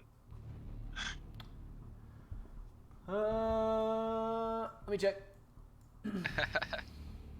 Only a couple of nights ago it was new moon, so it can't be that bright. Yeah. It is basically like a half moon. Okay, I can kind of see, but I'm not gonna be able to see at all inside. That's Yeah, fine. It's Pretty not well. bad. We'll be able to guide you. You can see the entrance has flames lit. So you can kind of see the entrance, but you can't see much of what's in front of you to there, and you don't see much of like what's around it. Like you see like silhouettes of humanoid creatures meandering about, but that's it. From this distance, like you're still pretty far. Half a mile away. How do you want to approach this? I don't exactly think we should take on a horde of the shambling dead. Me neither. Me neither. I don't We want should to see if just there's go in, you know. We should see if there's a side entrance, or we go approach slowly and take out one by one and try to see how silent we can be. And if things I go would be south, I can always turn them away. That too. Might be best to go for a side entrance. Guild tell you of any extra entrances? We're on a cliff or side, exits? right? No, we're Couldn't we looking just- at a cliffside. You were looking at the Uh, Damn. Yeah, I think that's just the best way. We just try to go one by one, and then if anything goes wrong, we just have them turned. Sounds fine to me. So the What if there guild are didn't more tell inside? you about any side entrances into this? Is this the only way in? according to the That's- contract, and then your knowledge of the Dorvish colony that did live here a long time ago, there aren't any known external entrances or additional entrances than what you see. Well, It's it's very very as I'm secure. aware- Yeah, it's a very secure keep. Yeah, as far as I'm aware, no. Well, why don't we try and like draw them out then, one at a time, as opposed to just trying to like push through? We Well, could that's try to what I mean, distract just- them and draw them away. Not necessarily just draw them away. I mean, we can still kill them, but I mean, fight them on our terms as opposed to trying to, like go in immediately. Was the contract to kill just the basilisk or everything? Pretty much, It was eliminate all I foes. think it said just eliminate everything, right? Yeah, eliminate all foes, because afterwards, once the place is kind of, at least for the most part, taken care of, the Adventurers Guild will go in, clean up a little bit, and then take out the onesie-twosies and try to restore the keep to what it once was. I see. We Yeah, so pretty much everything. We've got plenty of alchemist fire in hand too. I have 2 flasks with me.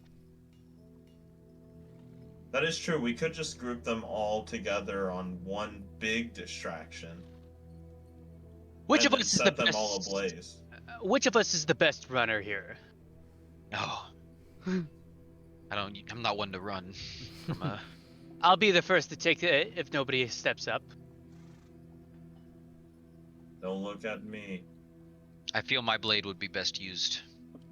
I don't run very Against them. fast. If that's how it's gonna be. Well, I suggest I can do it because having the ability to turn them away prevents me from being cornered. Whereas if you're the one running, that's not a possibility. Let me kind of show you a little bit of what I mean by what I say when I'm talking about. yeah. So from a top-down view, from what you can kind of gather from your front view, shit. Can I? Okay, I'm drawing. Okay, can you guys see that? I know it's gray, but I don't know how to Pretty change dark. It's dark, but I don't know how to change the color.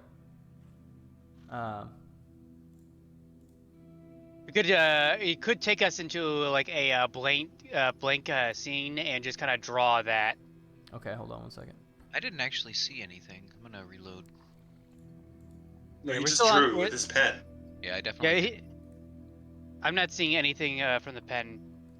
Okay, Yeah, there we go. Oh, so look up in the top yeah, left. I reloaded.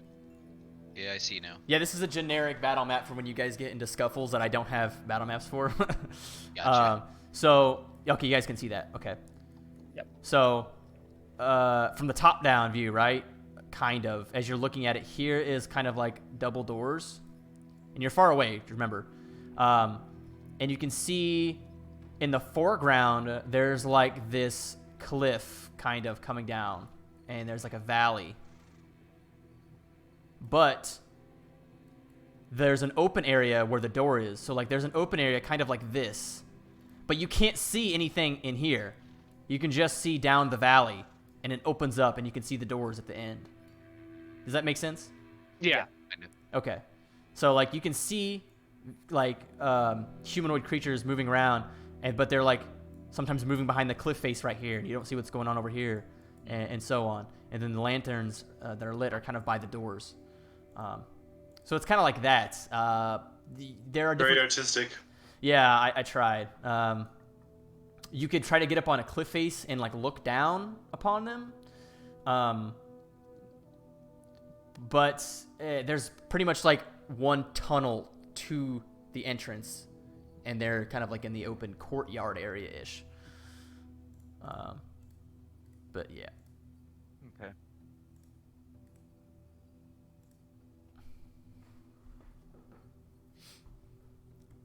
Well then, Triton has stepped up. So Everyone have alchemist fire on them? Yeah, I pull one out. Good luck. I don't. Stay safe. so how exactly? Where do you want me to go? Well, probably catch the attention of all these shamblers and draw them towards us to the choke point. Is there just like general cover nearby, Ryan? Like just like bushes, shades? from your distance, I'm gonna say you guys made it a little bit further up than a half mile, but yeah, I mean, there's trees and cover. Like, a creature would have to be looking down the valley out away from the entrance to see you guys. And even then, it's like it's dark as hell at night, and based on the light around them, like, would already make something out in the distance even less likely to be Like seen. light blind. Yeah, like so light we all blind a just little bit. hide. You bring them back down this way, and then like when you're out of it, like the area we're gonna throw on, we just all toss on You account. want me to draw them all at once? Well, as many as you're comfortable with. We got a lot of fire, and it spreads real quick. We should be careful and Again, not waste it all I'm- out here. We don't know I what am, waits for us. I am ready and capable for this if you don't feel up to the task. I draw my sword and I'm kind of preparing myself. No, I'm ready. You ready for this? Well, we don't gotta waste it all, but like maybe a couple vials. I mean, how many did you buy? I bought I- one. I I'll bought throw 2. mine. Okay, Uh, so me and Rosie just throw one each. Yes. So the current plan is to get Sylvia to get their attention and move them out of the courtyard into the where you guys are, Yes. and to gather them up. Okay. As we're hiding, and then just to basically toss it. Just go for Firebomb Yeah. them. Firebomb. Perhaps Yeah. carry a torch. Well, would you think a torch would be necessary? It might draw more. That's up to you. You're the one taking this. A torch it is. And I go ahead, take one of my torches, and I give Sylvia my tinder box as well. Oh, okay. So then me and Sylvia or someone else are throwing the firebombs. Then if Erosi's going. Well, I if say we should throw one at first and see how much it does, and go from there. Yes. Let me take you guys to sort of the entrance, and I'm gonna put you guys a little bit closer, actually, and then we'll kind of play it out as you see the entrance, and then you'll see you guys are kind of more far back than what the picture suggests. But just so everybody has a better picture of exactly what's going on, let me go ahead and activate the scene. You guys, as you can see at the bottom, I believe, right? I don't think this is let me do the padding percentage a little bit differently. Ooh. That is a bit loud for me. The music? Yeah, well, just the effects. Oh my god. Bro, Oh, what? God. I turn that down. Oh, is the global volume ambient Yeah, should be it's just 0. blasting me. Oh, turn your ambient down to 0. Yeah, that's what I gotta do. Everybody turn your ambient down to 0. Wait, where the hell? Where's that at? Global volume here we go. controls. Yeah. Yeah, everybody turn your ambient down to 0. I put mine down to 0. I totally forgot to let you guys know that, but these animated maps have their own It's shit. not doing anything. What do you mean it's not It doing did for anything? me. It's Like- just that there was a howling and I could hear the fire and stuff, but I just turned it down a little bit so it's not as blasting. It's not that bad. Down to 0 doesn't turn it off, Ryan, is what I mean. Dude, does you for have me. some It weird for shit me. going on with your shit. It definitely does for me, Rep. Yeah. Global Yeah. volume controls, ambient, Yeah, nope. reload the application, dude. I don't know. You got some weird shit always going on with your stuff, dude. I'm telling you, it's just you. But this is kind of what you see, and then you guys are off kind of out of the valley-ish. Okay. What is that? What's the shortcut for that? Escape Just go to and mute. then reload application. Yeah. It's because I had my page open. That was being weird.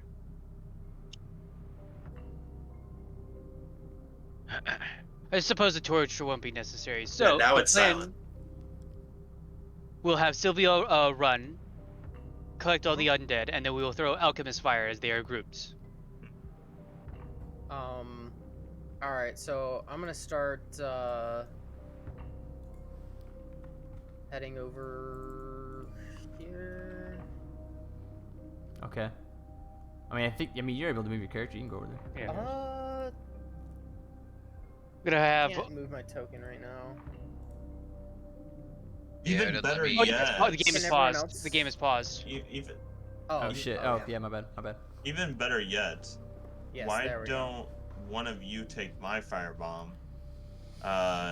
throw it with Erosi, and before you guys throw it, I will cast grease on the area. Yes. Yeah. Venerion holds out his free hand. Onto them, as they're Yeah. coming through, I'll cast it onto them. It'll be Isn't- harder to get it off Yeah. of them. Isn't so- that only a 5 Yeah, foot square? that's what I'm saying. Venerion holds his free It's a hand out 10 to foot. grab the alchemist Ah. fire from you. Yeah. I can entangle their feet too if you guys want. All right, Alright, boys. so what's this will what's be going on? funny. What's the plan? What's the plan? So we're gonna have Sylvia. You can tell. Run You in. can see from this distance they're zombies. Yes, we're gonna have Sylvia run in, basically aggro all the undead, and as Sylvia's coming towards us with the undead cluttered together in a group, we'll throw our alchemist fire.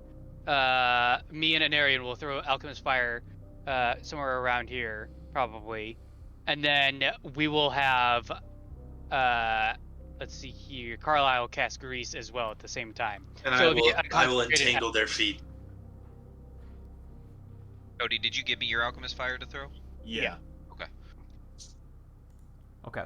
Yeah, I'm gonna cast the fucking grease on them. Yeah. So when it lights on fire, they basically it's way harder to get off. Yeah. Okay. All right, so I'm gonna run up to like here Mm-hmm. where they can all see me. Sylvia's gonna cast thaumaturgy, using your voice. The sound of your voice is kind of multiplied by 3, so like the volume of your voice, Okay. and she's just gonna scream to get all their attention. Okay. As you run up from within the valley, as you come upon you're closer to like these creatures, whatever. You're hearing just mumbled, guttural moans of agony. As you're stomping up to about 20 feet or so from the nearest one. You cast your spell, and you scream as loud as you can as the voices echo. And the way the valley is kind of situated, the voice is projected onto the cliffside and emanates back out into the plains. As every zombie in this courtyard turns to you, and they all start to slightly move towards you. All right. I'm gonna start running back away, past the threshold. And at this point, I am going to cast Entangle. Okay. Wait. Go ahead. I'm on the Cast other side, I Entangle. can't see anything. Where are you casting Entangle at? Right here. Oh, I thought you had to cast it off. Indicate the fuck. Is it somebody who moves within the square? It should put it in the chat. Yeah, it is. It turns it into difficult terrain. Oh, so they just have to make a strength check when they pass through it to not be restrained.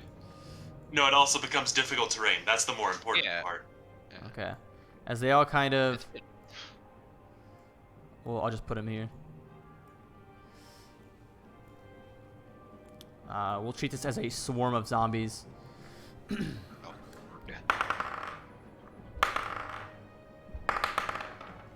No. For the most part, I did like a mass strength check. They all kind of, on average, got below 10. No, they only actually have to make the strength check if it's if they're in the area when I cast the spell. Oh, okay. Oh. The Otherwise, whole it's- point was just to That make it probably would have difficult been more terrain. helpful. Well, no, the whole point is to make it difficult terrain to limit their movement so they can't get to us. Yeah, but if they were entangled, it would permanently, it would completely restrict their movement. Okay, I cast grease. Before that, I'm gonna cast Bane. Because that gives them minus 1d4 to their saving throws. That helps. Yeah. Okay. I mean, that would happen after they're already entangled. Right. Or after they've already moved through the difficult terrain. So, Yes. For future reference, just like remind me. Yep. Cody, you're casting grease.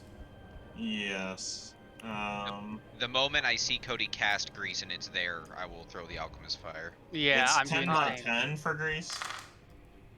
Yes. If you click on the ability, if you click on the die next to the ability, it'll let you place a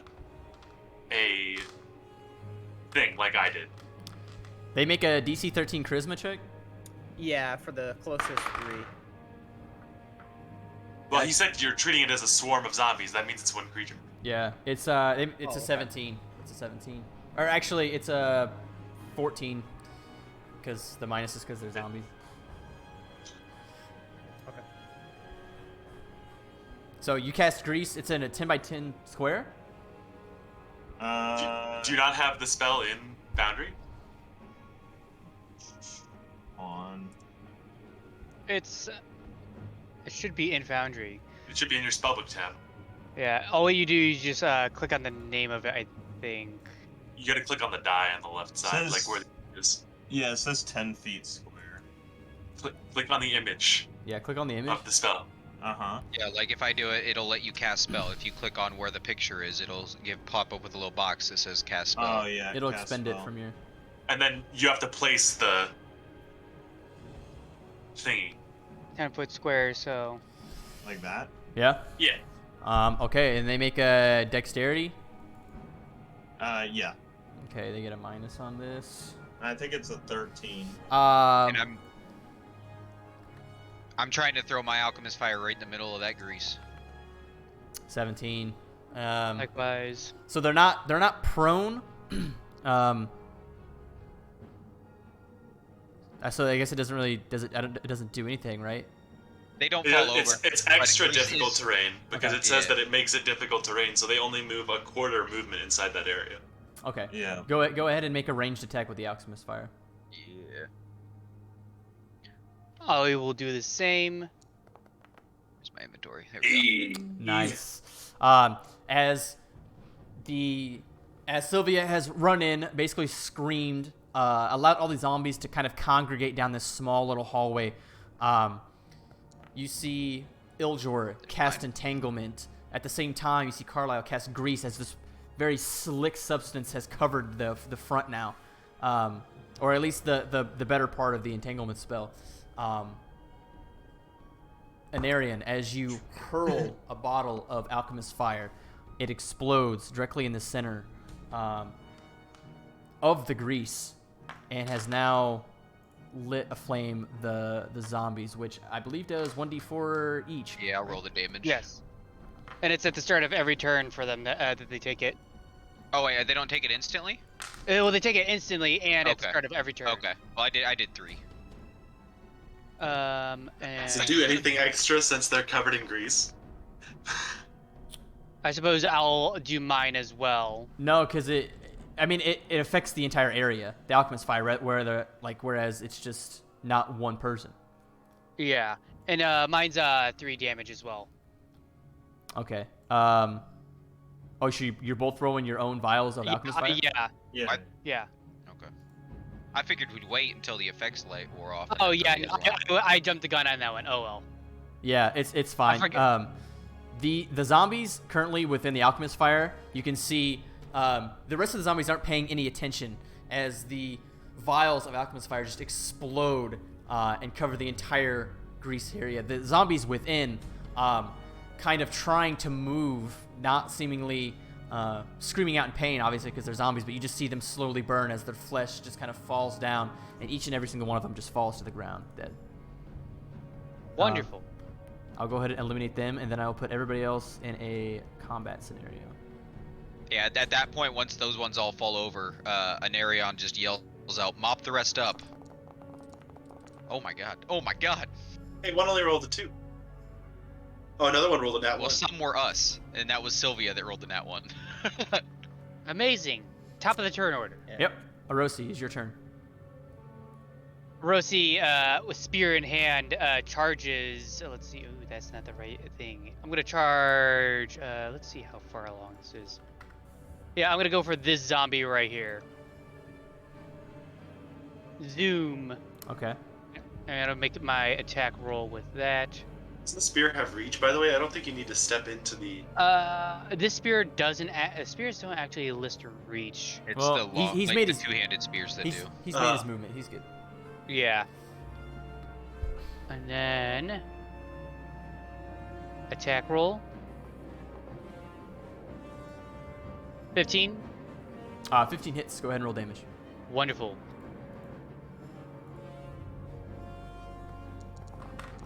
Oof. Nice.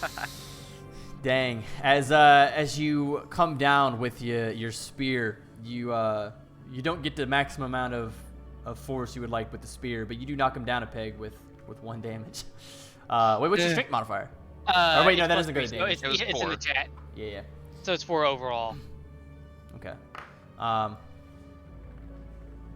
Yeah, he's definitely. You can see him kind of stagger a little bit, but he's still standing. Definitely hurt. As it's this zombie's turn, and believe they can't move far. It's like half speed, right? In difficult terrain. Yeah. So that's his turn. And Arian, go ahead. I'm going to just absolutely. So I've got my blade out. I've thrown the alchemist fire, and he does his typical move where I say my verbal components in infernal for Eldritch Blast, and I make that slash in the air, and it slings the Eldritch Blast out from it. Okay. Let me. My man basically has the evil version of Link's like sword beam. Oh, there we go. I forgot it does that. Yeah, so I just strike the air and sling this thing at it.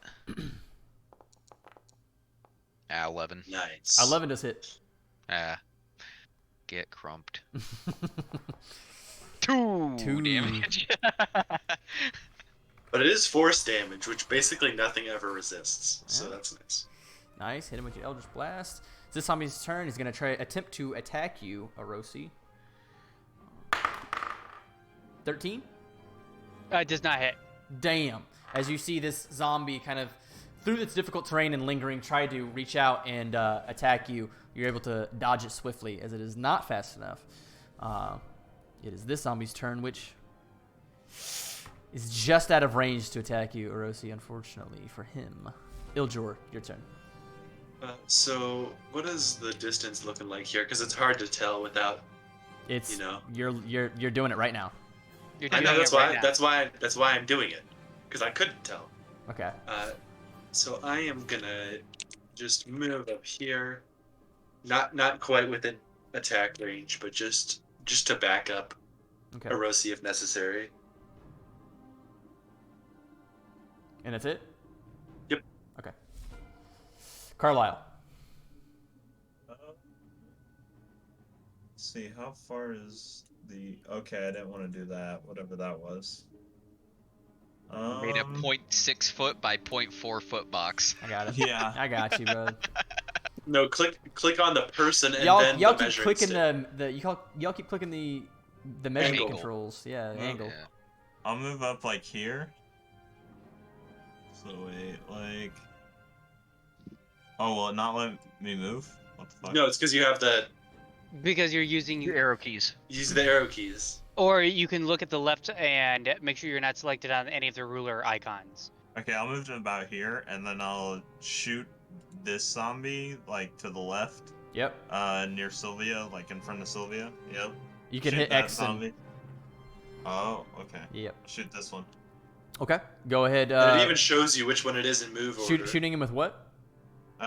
Short bow. Short bow. Okay. Go ahead and make your ranged attack roll. Oh, 11. That hits. Or 12. That hits. Go ahead. I like your dice. They're pretty Yeah. slick. I forgot how to change your dice, so I'm still using the basic ones. Go to the cog at the top right corner. I'll do it later. I ain't Yeah. worried about it right Please do it later. Is it just a D6? Yeah. Yeah. I think. Yeah. Well, did Yeah, you? sure. No. Like, do your attack roll, my guy. You Oh, just yeah, like yeah, roll. yeah. On the bow. now. He did. well, no, he he- did no, the he- attack He roll. did. That was. He did the. Yeah. Oh, I see what you're saying. Yeah. But so it's kind of weird. If you click the bow, it'll give you like an option for damage in like the chat box is what it does for my sword. Yeah, that's but- fine. Just go ahead and roll whatever die it is for your damage. I think it's a D6. But I'm not Yeah. sure. It'd be a D6 for a short bow. Hey, Not 4. bad. that's pretty good. As you pretty much obliterate this zombie, shooting him directly in his forehead, as half of his head kind of slops off, and he falls to the ground. Go ahead and eliminate that motherfucker. Down you go. Sylvia. You're muted. You're muted. My bad. I'm gonna cast. Okay, so I'm gonna walk up to here. Did that actually move? Yeah, you're And muted. then. Hit him with it. I'm gonna target that with Sacred Flame. Hit him with the tool. Which one? This one? This one. This one, okay. Sacred Flame, they make a DC 13 dexterity check. Yep. 12. All right. And they take 1d8, 3. Radiant damage too, if that matters. No. Oh. Anyways, Holy. casting your spell-like then- ability. Go ahead. I'm just checking Shield of Faith right now. Oh, it is a bonus action. Sacred Flame's a cantrip, so I'm gonna go and cast Shield of Faith on Orosi. It's still one spell. One spell is an action. A cantrip's still an action. Yes, but Shield of Faith is a bonus action. Yeah. Yeah. Oh, Shield of Faith is a bonus action. Okay. Wonderful. So he has +2 AC. Ooh. Okay. If you double right clicked on him before you cast the spell, it would have automatically given it to him. It's all good. I did target him. Oh, you But- did? It might actually be shown. Yeah. This is, you said on Orosi? Yep. Okay. That your turn? Yep. Orosi, your turn. Orosi goes ahead and takes another stab at the undead in front of him. Okay. Let's see here. Oh. Rough. 7. It is surprisingly easy to hit a zombie. However, you have course. managed to do it. I have missed. You have missed the zombie and have kind of did a very, very weak swing with your spear and somehow just managed to All right. somehow not hit this guy. Orosi vines just on kinda the ground hunkers fucked you down and up. just kind of waits. Okay. All right. Narian. So Anarion makes his way forward, and again does that same thing. He's gonna do kind of like a half turn and just slash his sword across and make another Eldritch Blast. Okay. As I say a few words in Infernal. Gotcha. I'll just click it again. I was trying not to fill the chat box with it even more. 14. 14 hits. Go ahead and roll your damage. All right, let's hope it's more than 2 this time. There we go. So that was on the one. I don't think I specified. Oh, not the one in front of Orosi, the one past it. Okay. Yeah. Next time. Yeah, Please specify. my bad. That's my bad. As you cast Eldritch Blast, you absolutely obliterate this zombie, stopping him dead in his tracks as he's moving slowly more towards Orosi. But yeah, he falls to the ground, dead. That your turn? Yeah, that's it. Okay. Form a falafel The explosion. zombie's gonna try to get one more hit off, possibly last. That's a pretty good 18. With your +2. I would have 20 AC overall, so no. Damn. Okay. Does not hit. Iljor. A fortress. I will take 2 steps forward here, and I will slash at the zombie. All right, go ahead and attempt. It's gonna be really funny when you fail. Now, wrap one. You're at Wrap that one, one bro. incoming. You guys. God, No way. This is why you're Yes! the king of nat ones, Oh, man. dude. I knew it. How? Add that to You the guys compilation. cursed me. You guys cursed me. Bro, I swear. I don't. You make- Oh man. Oh my god. Uh, I think it might be Iljor that's cursed, man. Wonder if I can. Iljor is just a curse. Dude, it's this druid. necklace. Ryan, it's this necklace. Maybe. It's chaotic magic is fucking me over. You did emojis in Infernal? What the fuck? Yeah. Okay. Anyways, I'm sorry, Iljor. You unfortunately, through the scuffle between him and Orosi, you are unable to hit the zombie. I'm so mad, Ryan. We'll move on. Iljor gains a special ability. Any natural one is actually a natural 20. You should have been a halfling, bro. I'm telling you. Yes. You were a halfling, it wouldn't happen. Adopt the shortness, or else. I'm gonna shoot this one as well. Okay, yeah, go ahead. No need for spells. You are shooting into melee, you would take a penalty. You would be, That's you'd be fine. disadvantaged. It'd be disadvantage. Well, I thought I was moving over to the side, so I'm not like shooting them. But It's it's No, no, just no, they're it's- in contact. yeah, They're in if you're in melee combat. Yes, it's melee combat, so. It's disadvantage. So if you click the photo on the bow, when that little box pops up, don't. Oh, you can select disadvantage. Yeah, don't So- don't roll a d20. Click on the weapon and then click attack and then roll with disadvantage. Yeah. If you could go, Shooting into melee is disadvantage. Ooh. yeah, Yeah. disadvantage. Yes, disadvantage. They don't really have a whole lot of minuses or pluses in 5e. Well, I mean, there are. It's just. Cody, Alright, now you gotta so go you back to the chat. yeah, Now you gotta go back yeah. to the chat window Yeah. and click attack. And then attack with disadvantage. Don't do what Vasek did and spam spear There you go. 17 times. 12 still hits. Go ahead and roll your damage. Nice. 4. Not bad, four. Not bad. Not 4. bad, four. As you take out your short bow, you reload it Not real quick bad. during all this Not scuffle. bad. You're shooting in a melee combat, so it's little. You take a second to line up your shot, but your arrow does find its place directly in the side of the zombie as he's going to attack Arosi. And with that arrow, it falls dead. Nice. And how do I delete this box, Ryan? I got you. Don't worry about it. No, just tell me how, so I can do it. You have to go to the measurement tool, and then it Mhm. should come up. You gotta click it. Yeah, you have to hover over it and like hit Okay. backspace. I think that's what it was. Go ahead and check. Yes. Okay, backspace. All right. Wonderful. No, and not too much bloodshed there either. I mean, besides the zombies, if you count those. So let us keep moving. Yes. And I do want to give you an update, Ryan, just so that you know, I do have blind sight up to 10 feet. Okay. Nice. That's pretty helpful. And away we go. Oh, Crawling up the mountain. crawling up the mountain. I um, have found the secrets. so, as you guys step in, first of all, the door is slightly ajar. Is there any way you want to approach this, or do you just kind of want to go in? Rosie's gonna peek in and just I'm gonna take a quick perception check to see if I spot anything. So Okay. it's a 20.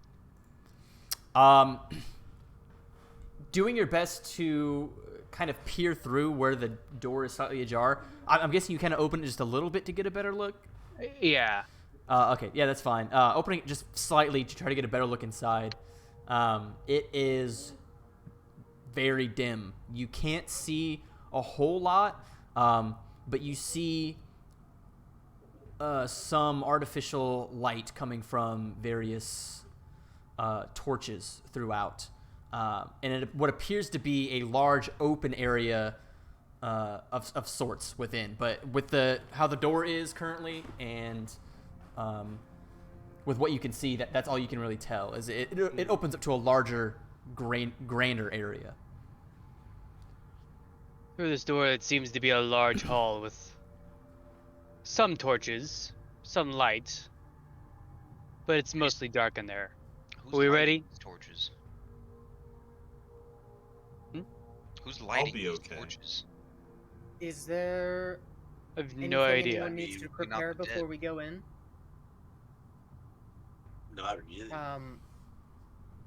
I have a spell that'll allow me to detect any poison or disease near me, so as we go in, it can't get the jump on us. I'm gonna start casting detect poison and disease as a ritual. I think you might be using the spell wrong. So detect poison and detect diseases is to detect it within individuals. Not in For it's the not like duration, detect you magic. can- I mean, kind of like detect magic, but like actually, what's this? How does the spell No, read? it says Okay, it for says the you can duration. sense the presence and location of poisons, poisonous creatures, and diseases within Okay. 30 feet of you. Okay. You can also identify the kind of poison, poisonous creatures, or disease in each case. Okay. So it is like detect magic. Gotcha. It is also blocked by most barriers. 1 Anyways, foot of stone, moving on. 1 inch of metal. Anyways, we got it. Anyways, Yes. within the radius, you don't detect any creatures that would carry any sort of poisons or anything. So you don't detect any poison or poisonous creatures or. Yeah, that'll be active for 10 minutes. Okay, so it's just kind of like an aura around you. Yep. No, it takes you 10 minutes to cast it ritually. It's active for 1. Right. No. It's 10 minutes to cast it ritually, but it also has 10-minute duration if you look at the spell up. Detect poison and disease. Yeah, it does have a 10-minute duration. Concentration up to 10 minutes. Very so you're efficient concentrating to cast on as a that. ritual. So Yes. Okay. All right then. Let this move.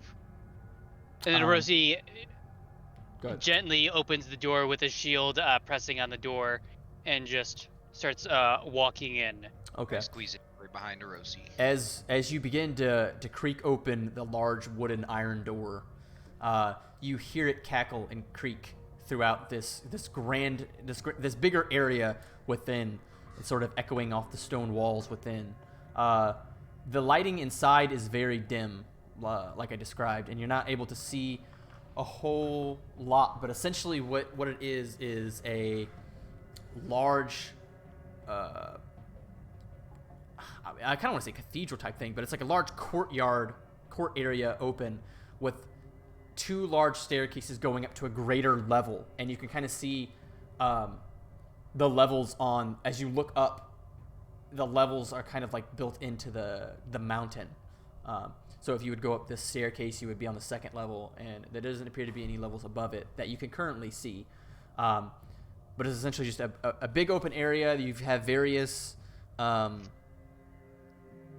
other large areas to the left and the right that are kind of broken up by archways.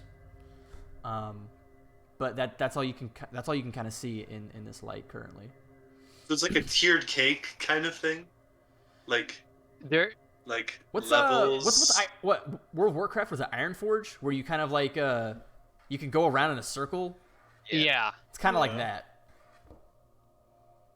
From what you can gather from what you see currently.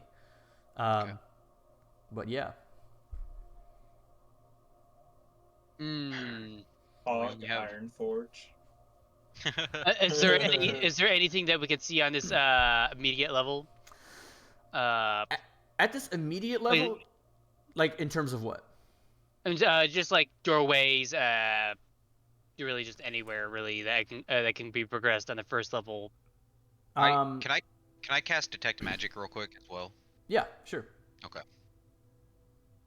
Yeah, I mean I just casted. Okay. It's a 30-foot sphere.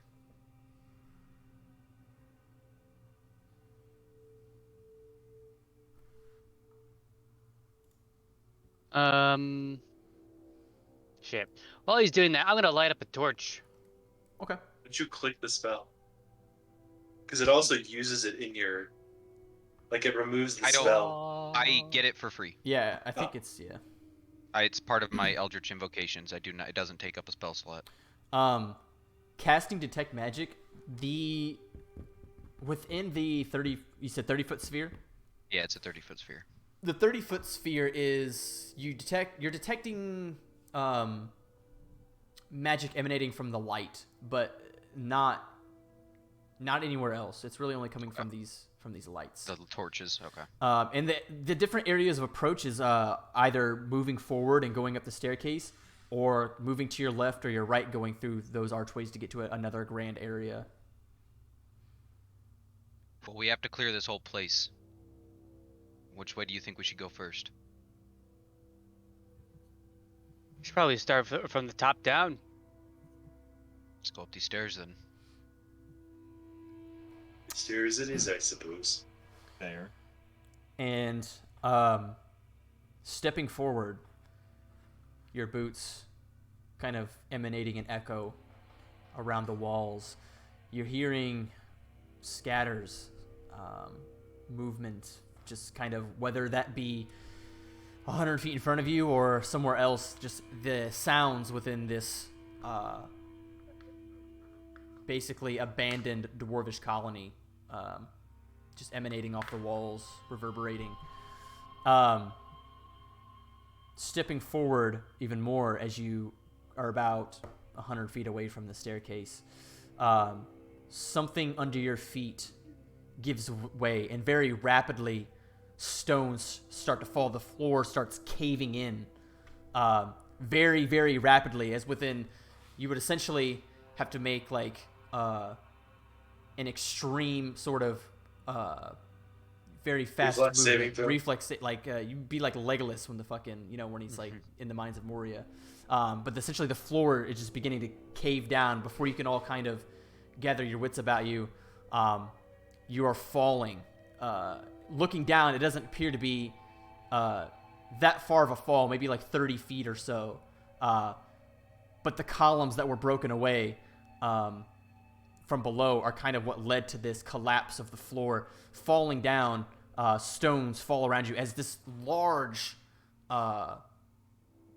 it's almost deafening sound of this collapse of structure within. As the dust settles around you, you are, we'll say everybody takes 3d6 falling damage. The most lethal thing. 7 points of fall damage. Damn. Ow. As the dust is settling around you, let me bring you to this scene. Is everyone okay? I'm all right. As Narian kind of slumps up from the ground. Yeah.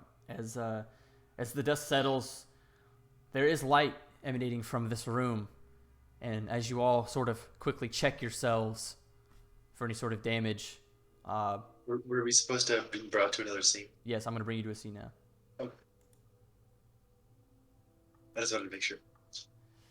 As you guys met with 3 very ugly, dark, bluish-skinned, almost troll-like in appearance, with great clubs, standing in the room around you. And I will stop session there for tonight, as we are a little over 2 hours. But we'll pick it up, moving in further to the Dwarven Keep whenever we can play. So, Wonderful. All right. but yeah, you guys are currently in some sort of I don't want to say underground, because I mean it's technically underground, but some sort of subterranean Sub-level. levels of the Dwarvish Keep.